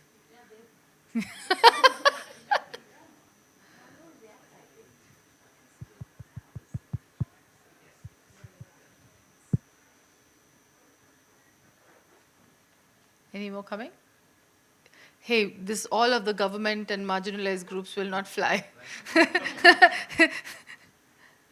Okay. No low-income groups. No. Be specific. Everything. I like that. Okay, we have 12 responses, so I'll pause here and I'll go backward. For air quality folks, who is most at risk? Okay. I think what is, we will want to nuance it further. I think for air quality, definitely children, particularly, toddlers and under 5 children, and school-age children as well. We have elderly population group here mentioned. Yes, with pre-existing conditions. Traffic police, I believe. I think that is one group. They're standing long hours in polluted areas. We also have pregnant women here. Anything else, Karthik? Yeah, I think other groups of municipal workers like sanitation workers becomes a constituency. And also I think just as a conceptually as well, we talk a lot about AQI when it comes to crises, but then not enough about exposure and which groups are at the most. So like I think it varies by locality as well. So I think just having that understanding will be super helpful. You want to name some localities? Like typologies of localities? No, at the hyper-local level, there are certain groups whose exposure levels are higher, right? So like, for example, sanitation workers, like she mentioned, traffic police comes to mind. Gig workers is a good example. People driving auto rickshaws, people living in slums, right? Like, so I think things of that nature. So yeah, it needs to be sort of studied at the hyper-local level. Yes, yeah. So. And one more, I just wanted to add, informal workers as well. Street vendors and informal workers. I was waiting for that. I was waiting for a Delhi-based joke. All right. No, absolutely. 100% correct. Especially for Delhi. Anyone wants to add some nuance? Yes. And please introduce yourself. Also, yeah, I'm also from India Health Fund. My name is Saurabh. So just to add to your point, differentiating from locality base, it's also important that we differentiate and see who are at risk from occupation side. For example, like you mentioned gig workers, but when we look at the construction workers, they might be more particulate matter. Yeah, particulate matter. And when we see people working in the industry where big machines or heat-related things are used, then they are exposed to too much heat. So it should be also categorized of who is at risk and what is the risk that they are facing. And you should categorize according to occupational, apart from all the others that Sir have mentioned. So top 3 occupations, besides what we already heard, any 3 occupations? Yeah, I was waiting. Yes? Those who are exposed to most risk are developing pneumonia. Firefighter. I think you made an interesting point of how you can define vulnerability. One is by occupation, the second is by where you live. Are you living across industrial zones next to construction sites? And how do you differentiate the risk over there, and also then cater the surveillance around that? And the intersectionality when all of these intersect. And then if you apply the gender lens, probably they would be the most impoverished and most at risk. Yeah. Gender and age? Yeah, of course. Yeah. Maybe. But I would say for, okay, I mean, even the female marginal or informal sector, I mean, the age would not matter that much because, yeah. I just wanted to add that another group that somehow gets lost is a displaced population. So maybe, there was a redevelopment project. People living in a certain area were relocated to a different area. It turns out they were probably low income or somehow had other vulnerabilities and now have been moved to an area which is actually possibly hazardous. As an example, in the city that I worked in, people were relocated to previously redlined areas, which are basically areas in the US where have minority or low-income populations, and they were concentrated there. And their location was right next to a railway track and oil fueling stations. So they become people that have some government oversight in the beginning, but they've been relocated and now face really bad health issues, exacerbated rates of asthma, diabetes, hypertension, all of that, just because of how their living situation has changed. They are most at risk and somehow get lost in the system, but need to be accounted for. Just adding here, I think air pollution and heat, most of the populations are quite overlapping, but migrants are not included in here. And then the second part about it. I saw migrants somewhere, yeah. Okay, so I guess That's I missed fine, that. But one other piece to it is also that a lot of understanding or experience of air pollution is relative. I always joke when I come to Delhi, I feel like I can't breathe. I've smoked 20 cigarettes and my throat is coarse. And my Delhi colleagues are like, this is a good day. Right? And in Bangalore, a lot of people think air pollution is not bad and we're good, but we're actually not. So I think it's all like how people experience air pollution changes from place to place and what that means in terms of vulnerability and adversity. So that also should always be taken into consideration. Good point. Because you have the mic and you said heat is relevant. Is there anyone missing in heat? Anyone you want to add? I mean, I think, as was just said, I mean, there's a lot of overlap between the vulnerable groups. So I think the list looks pretty comprehensive to me. I mean, there's not many people not in those groups, it would seem, So yeah, I think it's covered most people. I have one, which is the LGBTQ and trans community, both of which are not included here. And we know from our work in Swasti that trans communities are disproportionately impacted by heat, so. I just wanted to add, we talked about occupational hazards, and there are specific groups who are more impacted because they face triple burden of heat, air pollution. Like one specific example could be brass artisans in Moradabad, and so they are exposed to heat, smoke, and also very harmful chemicals like lead and others. And then also we have not included one group which I'm not sure should be here, or will be relevant for air pollution, at least people who smoke. As contributors to the survey, that's the problem. Okay. So yeah. Thank you. Yeah, while we talk about the occupation and formal, informal workers and vulnerable groups, this might be included in some of them. But we are not, and it's a very fairly smaller group. We are not talking about beggars who are on the roads, homeless people who don't have. So they are most affected by heat and air pollution because they have no indoor places to go to, and they feel the most burnt of it, but we tend to ignore them on the streets and in this room also, I guess. I'm going to move to avian influenza. Can you have specific, who's most at risk?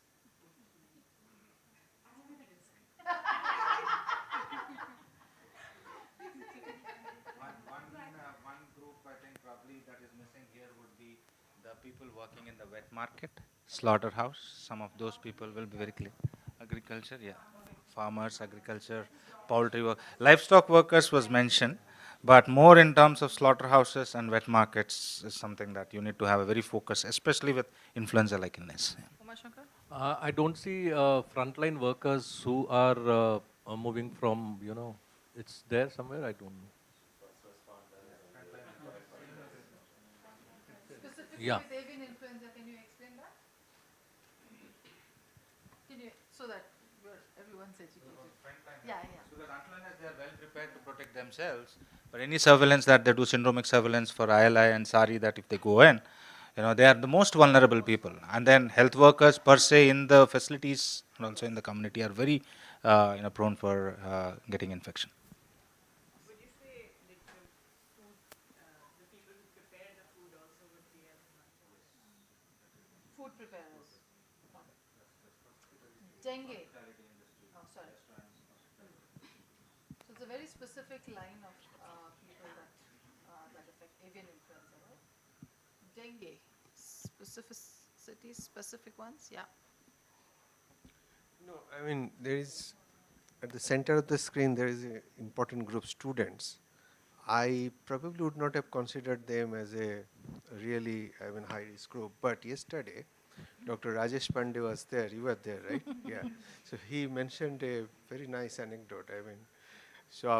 In most of the school, up to class 4 level, Could you hold your mic up? It's a very good story coming up.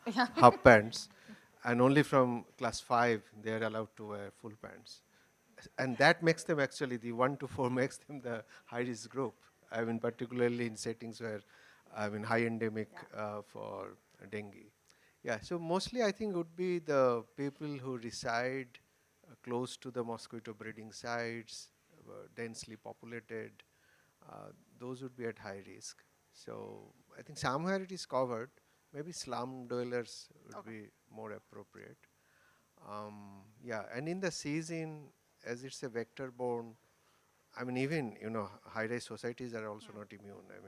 Mosquitoes are as good as us to use the elevators, right? To reach the high-rises, and their breeding habits as well as feeding habits are changing. So usual mitigation approaches are also not working. So I would say, anything else? I'm not yet. Hi. Hello. Okay. So I think it has been very insightful to understand that we are looking at quite a number of different exposures, air quality, heat stress, dengue risk, as well as avian influenza. So among these 4 exposures, I just want to share our experience in Singapore, which also may relate to the point on who the other stakeholders that may need to be involved in collaborative surveillance. Yeah, understand. But my point is going to be leading to also to add another point to the question earlier that was asked. Is actually that in Singapore we have established a task force to look at the risk of construction workers. Because we realize that they are highly exposed to multiple high-risk exposures. Dengue, we have identified construction sites to be a high-risk hotspot for dengue breeding sites, most of the time, especially after rainy seasons. And we have identified exposure to heat stress. They are extremely exposed to heat stress. So there are actually quite a number of guidance documents that the Ministry of Manpower is collaborating with Ministry of Health to look at some of these guidance. So I just want to maybe share that another stakeholders that we should be mindful to be included in the discussion for collaborative surveillance is the Ministry of Manpower, because they can actually provide some policies to safeguard the health of these highly vulnerable populations, subpopulations. And I think it has been very useful to have these bipartite collaborations between Ministry of Health and Ministry of Manpower, because they are also facing a lot of issues in the dormitories that they're staying in, and in terms of accessibility to healthcare system is something that we want to ensure and guarantee that they will not lack in any way as compared to the residents who are staying in Singapore. So I think this is something that I think maybe is good to share and raise the awareness. Thanks very much. To add on, since we discussed about dengue and mentioned about students, because in Indonesia there is a group of researchers from the National Research Institute that they conduct research with the students, because like mosquito for the dengue is around morning, like around 8 to 10. So they provide, instead of the long sleeves, as Dr. Raj just mentioned, but they provide like a mosquito repellent to the students there using natural herbs, and then they provide that, and it seems show a good result. So just to show another approach, like, because usually at that time, children are not at home. They're already in school, around 8 or 7 to 10.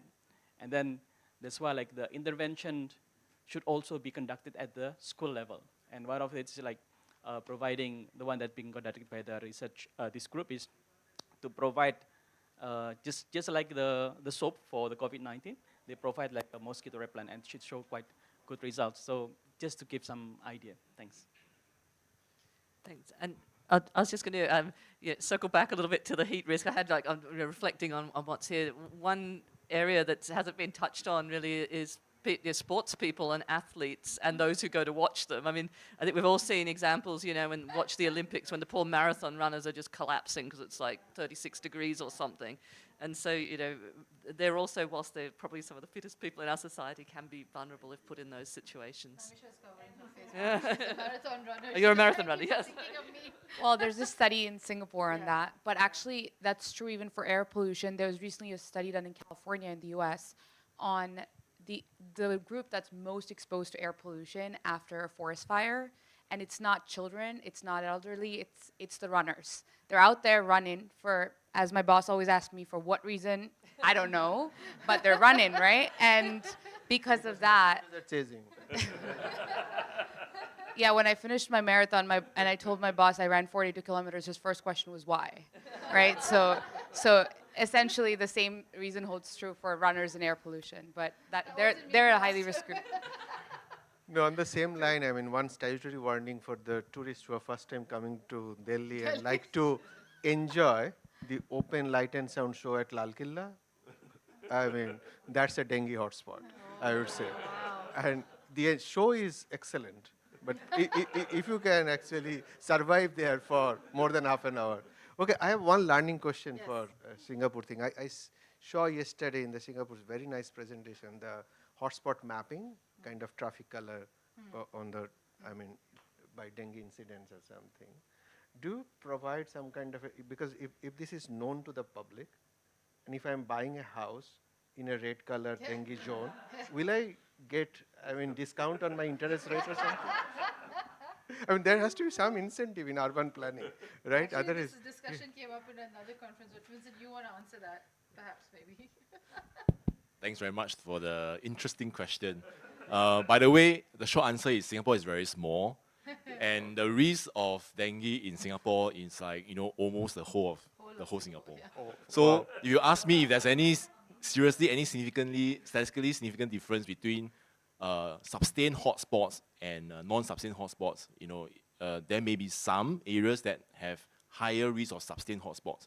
So in terms of dengue hotspots, we are not studying about just hotspots. We are looking at sustained hotspots, meaning these hotspots has been occurring like consecutively every year. Yep. So this is what we are studying actually, and there may be some areas, as I mentioned, maybe having higher risk of suspending hotspot. But even then, there has been no evidence to suggest that the housing prices is influenced by the risk of dengue so far. Yeah. I do want to answer that question. But it's a good question. Jane and I were in a conference, sorry for suddenly pumping this on you, in Delhi, actually, where Arup was presenting how in London, they were able to see some areas of London city.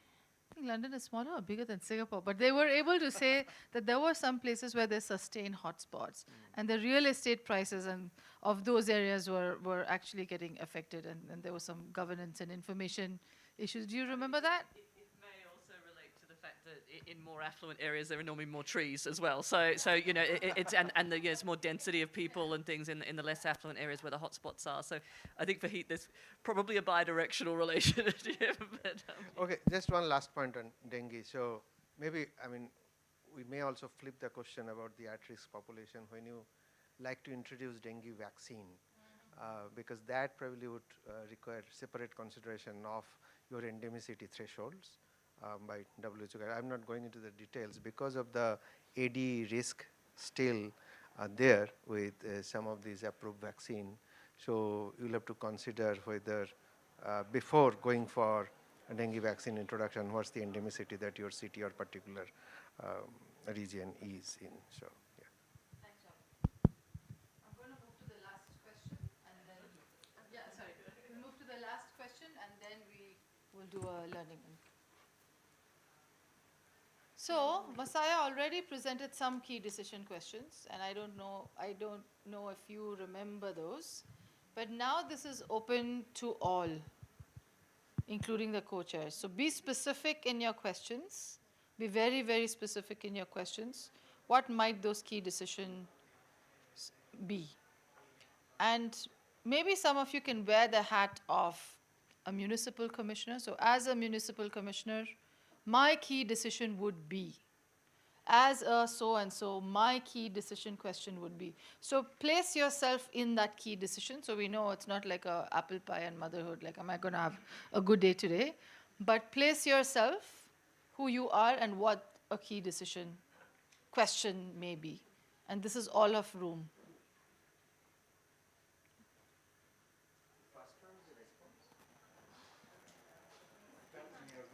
No.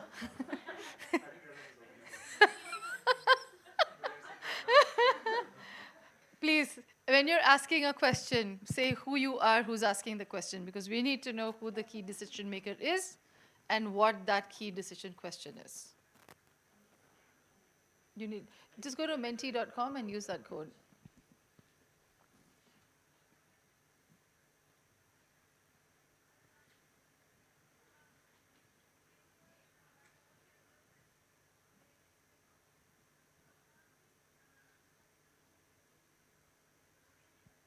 Who's asking, shall we shift response strategy? Who are you? Who's asking this question?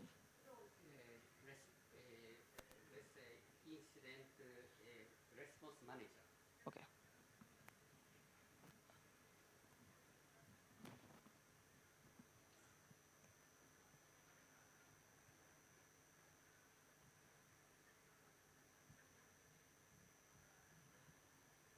So the key, okay.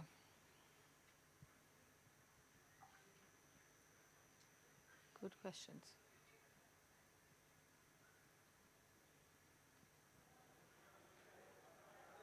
I'm going to call upon you to, yeah, because you're the question guy.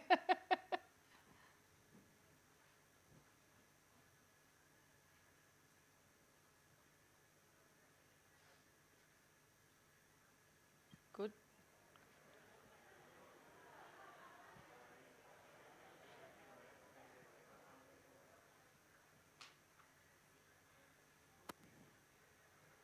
Everyone wants a school holiday. Go down. Okay. The idea here is, as Masaya pointed out first, is that the questions drive the stakeholders. Then the stakeholders drive the data that comes into a collaborative system. So these are really important questions. I see a lot of questions on actions. And this is important. This is what makes surveillance work. Because if your questions are not around actions, if it's just about, I would like to know if, then it's not really going to be surveillance. Or I would like to write a paper on, then it's not really surveillance. There's a difference between surveillance and research. And I think that point has to be delivered more. Any comments or any question you think that is often missed out in surveillance? This is not directly surveillance, but related to an action. Supply chains are often key to respond to epidemics, and questions from people who are managing those epidemics are around: do we have enough drugs? Do we have enough testing kits? Can we predict where they need to go so that they're there in advance? And so those pieces can come into the surveillance network. Yep. So one thing that sometimes, or most of the time, missed for the surveillance is evaluation, evaluating the response. Usually, we usually just stop at decision making, and then we need to evaluate whether it is okay or not, whether it's works or not, and then we look at the information data we have, and then do the decision or shifting the response, and then again evaluate. So that's why we conduct in the step 6, we evaluate again whether our priority action is works or not. And even at WHO also, we have intra-action review. So something that we can do to review our action in the mid of the response. And then we also have after-action review to review the whole response from the beginning until the end of the response.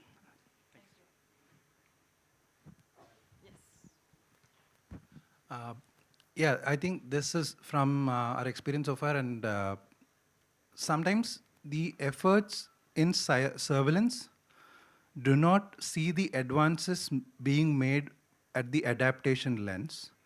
And the folks working from an adaptation perspective do not understand the advancements being made in surveillance. The dialogue between these two, I mean, just to speak, I mean, again, I'm not talking about specific examples, but somebody doing surveillance might think microscopy is still the best way to diagnose something. And somebody who's developing new age digital tool might think, oh, all the data there is manual, you know. That cross dialogue needs to happen, that understanding needs to happen for this to be an effective loop, yeah.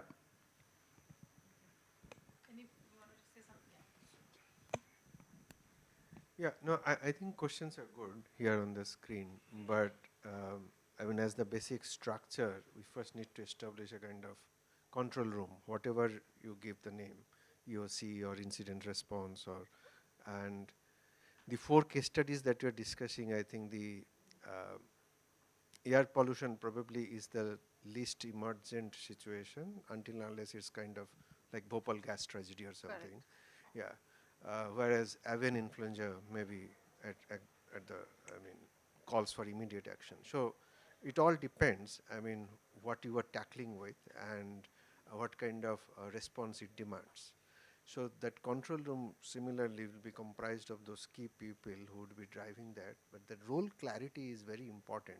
Right. Because people are drawn from different agencies, right, having completely separate mandates under separate government control and structures. They're all coming together for a shared cause for a limited period of time. So, and not only government. Yeah, and on all private sector and all others would be there, NGOs, community.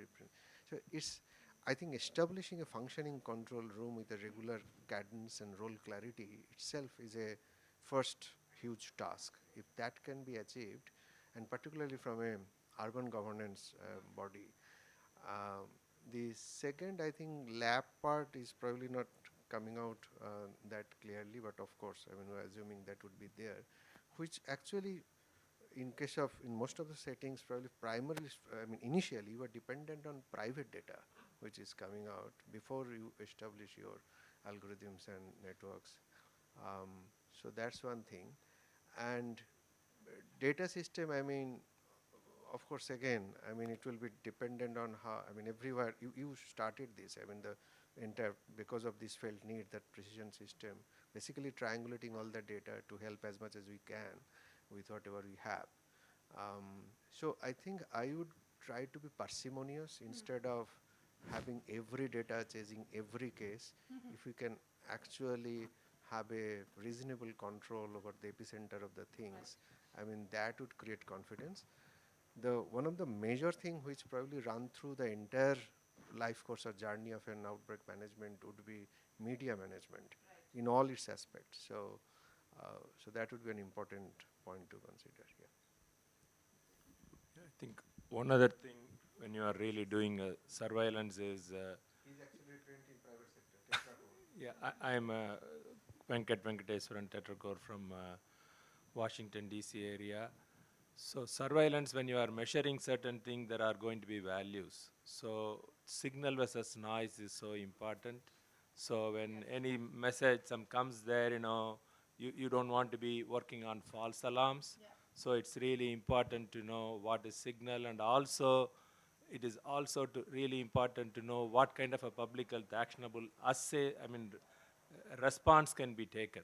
So those also has to be taken into consideration. Depending upon the signal strength, the action need to be done, and so those things to be thought about, and then taken into consideration for key decision questions. Thank you. All right. Now, the last question for all of you. What are one to three takeaways from this discussion that we had? Because some of the information is not new at all, but some might have sat with you a little bit differently. Some may have gotten a little stronger. What are 1 to 3 takeaways from this discussion that you'd like to share? Yeah, I think first and foremost is I really will say is when you talk about the collaborative surveillance, so the way in which this session is conducted, it is multi-source and collaborative in it by, true sense. So I think if we can kind of continue to engage and then participate to do in this manner, we will achieve what we are looking for.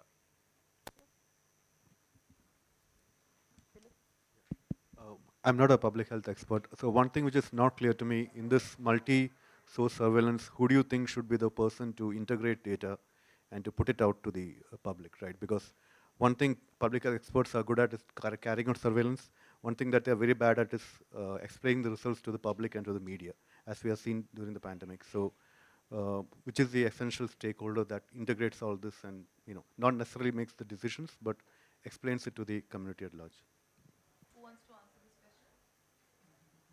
If I may try. Oh, yeah, great. You're sitting right there. Thanks very much for the question. In fact, I wanted to address this as my last statement. Establishing collaborative surveillance is very challenging on the ground. That's my conclusive statement, but it's not impossible.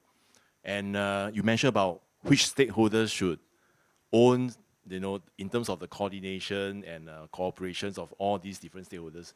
I must tell you, there's no one single stakeholder who will do the job for you. So what we have learned is that we make use of the importance of establishing a One Health approach in the context of establishing collaborative surveillance. So in Singapore, we have this One Health committee that is a committee that encompasses representatives from 3 different ministries: the environment, health, as well as what's the other one? Environmental, health, and what do you call that? We don't call it Ministry of Animals or Agriculture because we don't have a lot of animal and agriculture. We call it the National Veterinarian Services. Okay. So these 3 bodies actually send representatives for these One Health committee meetings, and that's when they actually discuss what are the data is needed, how the data should be aligned in terms of the period of when the data are represented. Because some can be represented in e-weeks, some can be represented by dates. So when you want to match these data sets together, it's actually very challenging if you don't have a metadata of variables and criteria that you need to look into. So that will be very useful to align when it comes for data collection and interpretation later. So, I mean, this is just a short answer, and just want to share that maybe leveraging on the National One Health platform will be a potential useful platform to coordinate this collaborative surveillance. Thanks. I just like to add one thing. I mean, in the very definition of surveillance, there is one principle is need to know. So, all the data need not to be shared with everybody. Yeah. So there has to be some kind of a data sharing protocol and standards. So which data goes to your public dashboard for education, awareness, mitigation, all of that, and which data is actually for your internal consumption and thing. Because there are two sides of it. I mean, of course, there is infodemiological kind of risk, but at the same time, there is also risk if the critical data is not shared among the important internal stakeholders. I mean, we don't have time, but we can deliberate on this, that the pandemic there is enough examples where probably, in the hindsight, we are now smarter. If we could share the data on time, relevant data with the critical people, probably we could generate much more actionable insights on time to not only take control measures for the pandemic itself, but also for future programs and readiness. So, which is a kind of a missed opportunity. I'll just sort of try to quickly address your question, specifically looking at the people who actually communicate the decisions and what to communicate from the data that comes up. Because this is based on example of few states where as part of some of the COVID-related work, and then later on when we are sort of working in terms of health emergency centers and things like that. So this is, you need to have a very specific team of external communications. And this was established in 2 states where I worked. Because what we did was, there's a lot of data crunching that is happening, a lot of messaging that is coming, and as Arindam said, need to know basis only. But then that need to know basis, what is that need to know basis? To what level of people? Right? Is it a community, then infodemic, what we looked at, or infodemics that come up. We're trying to look at more in terms of risk communication and what the overall sort of risk communication. So there is a specialized sort of now people looking into the ways that data can be used for risk communication. This is something that will go in media, or this is something that will go to the communities. What are we trying to sort of communicate? And then there are certain things which also go, let's understand, there will be always issues related to political, always issues related to law and regulations, issues related to community knowing. And everything has its own place, and everything has to have a message which has to be delivered. I totally agree. Public health, many of them are actually not made to do that type of messaging. And that's where you need to have, that's where again collaboration comes to the picture, where you need to sort of prepare specific messages for specific target audience. And also, need to know basis is something that is important, not because of the issues of data sharing. It is because of the issues that might cause aftermath once you share the data. And that can actually lead to a lot of damage for your interventions. One classic example is efficacy of vaccine. I'll stop there. All right, I'm going to take this cue to thank everyone, and particularly the co-chairs, the Anuja, Karthik, Naimisha, Jane, Jami, Arindam, Purnima, and Indrani for the background work and adding such discussions, and every single one of you that have contributed to this. We are going to write a paper on it and share it with you for co-authoring, because there's been quite a lot of detailed discussion here. And of course, to my co-host, Masaya. But before we let you go, Spriha has a interesting exercise for us before the doors open and you rush out to the closing. Because this is collaborative surveillance, and that's firstly we like to do some fun things before we leave. She has an exercise for us. So if you could please all stand up. Thank you, Angela. Well, I know we're dying to go out, so am I, but just 2-3 minutes. I mean, we spoke a lot about the complexities of surveillance, right? But to me, it's much more beyond the tools, the skills, the data points that you all spoke about. Okay. To me, I think it's also equally about people, about us, the ones who actually talk about surveillance, but we also make these systems meaningful, ethical, and hopefully more impactful. So I would like you to guys take a moment, and if you like, you can close your eyes. You can come here in a circle. I think that's... Yeah, come up so we can see each other. Okay, maybe this is better. everyone can come in. Be a little closer, maybe, accommodate everyone. Okay, I think this is good. Good to go. All right, so we could. No trust falls. It's okay. Wherever you are, all good. We could just take a moment and maybe close our eyes. And for a moment, let's step into our imaginations. What if you could channel a superpower that would make surveillance better for everyone? Hopefully safer, more transparent, more empowering. If you could embody a superhero in the world of public health surveillance, what do you think that power would be? So I'd like you to picture yourself as a superhero. Probably not the kind with a cape or the ability to fly, but one whose unique superpower is your unique approach to surveillance. What would that power be?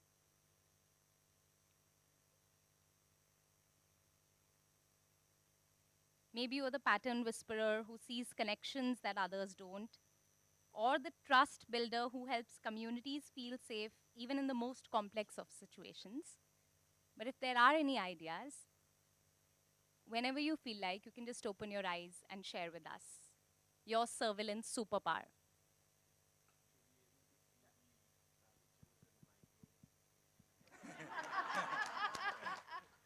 Well, who wouldn't want that? Pop your hands quickly so we can just. To have big scissors to cut all the red tape. Love it. Any more? Superpower, yeah? To be able to communicate about the risk and make people, convince people about it. To be able to evaluate before it even goes on the ground. It's like a situation like oxygen crisis occurred in COVID times. Such kind of situation should not occur. Many things are not in our hands, but there may be certain things which are in our hands. Thanks. I'm traveling maybe. So I can just, hey, COVID will come. I'm traveling, yes. Yes. Anyone else has a super? You said lockdowns on time. It's very weird that I closed my eyes and thought of my superpower as being having clean data. Having clean data with clean pipelines and everything just flows. To be able to bring out the data from the community with just a lift of my hand and get to, yeah. Actually, to provide an integrated surveillance tool to be used.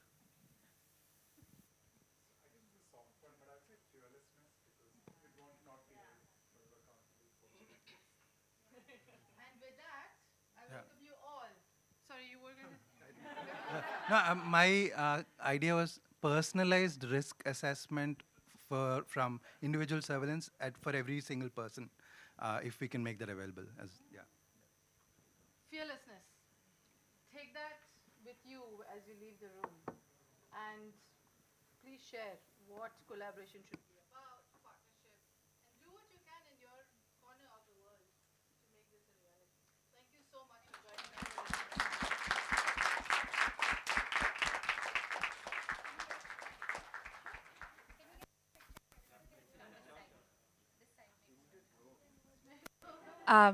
I think we said we're done, but could we also just give a round of applause for Angela, because I felt like this was the most comprehensive group discussion we've had thus far at WHS. So.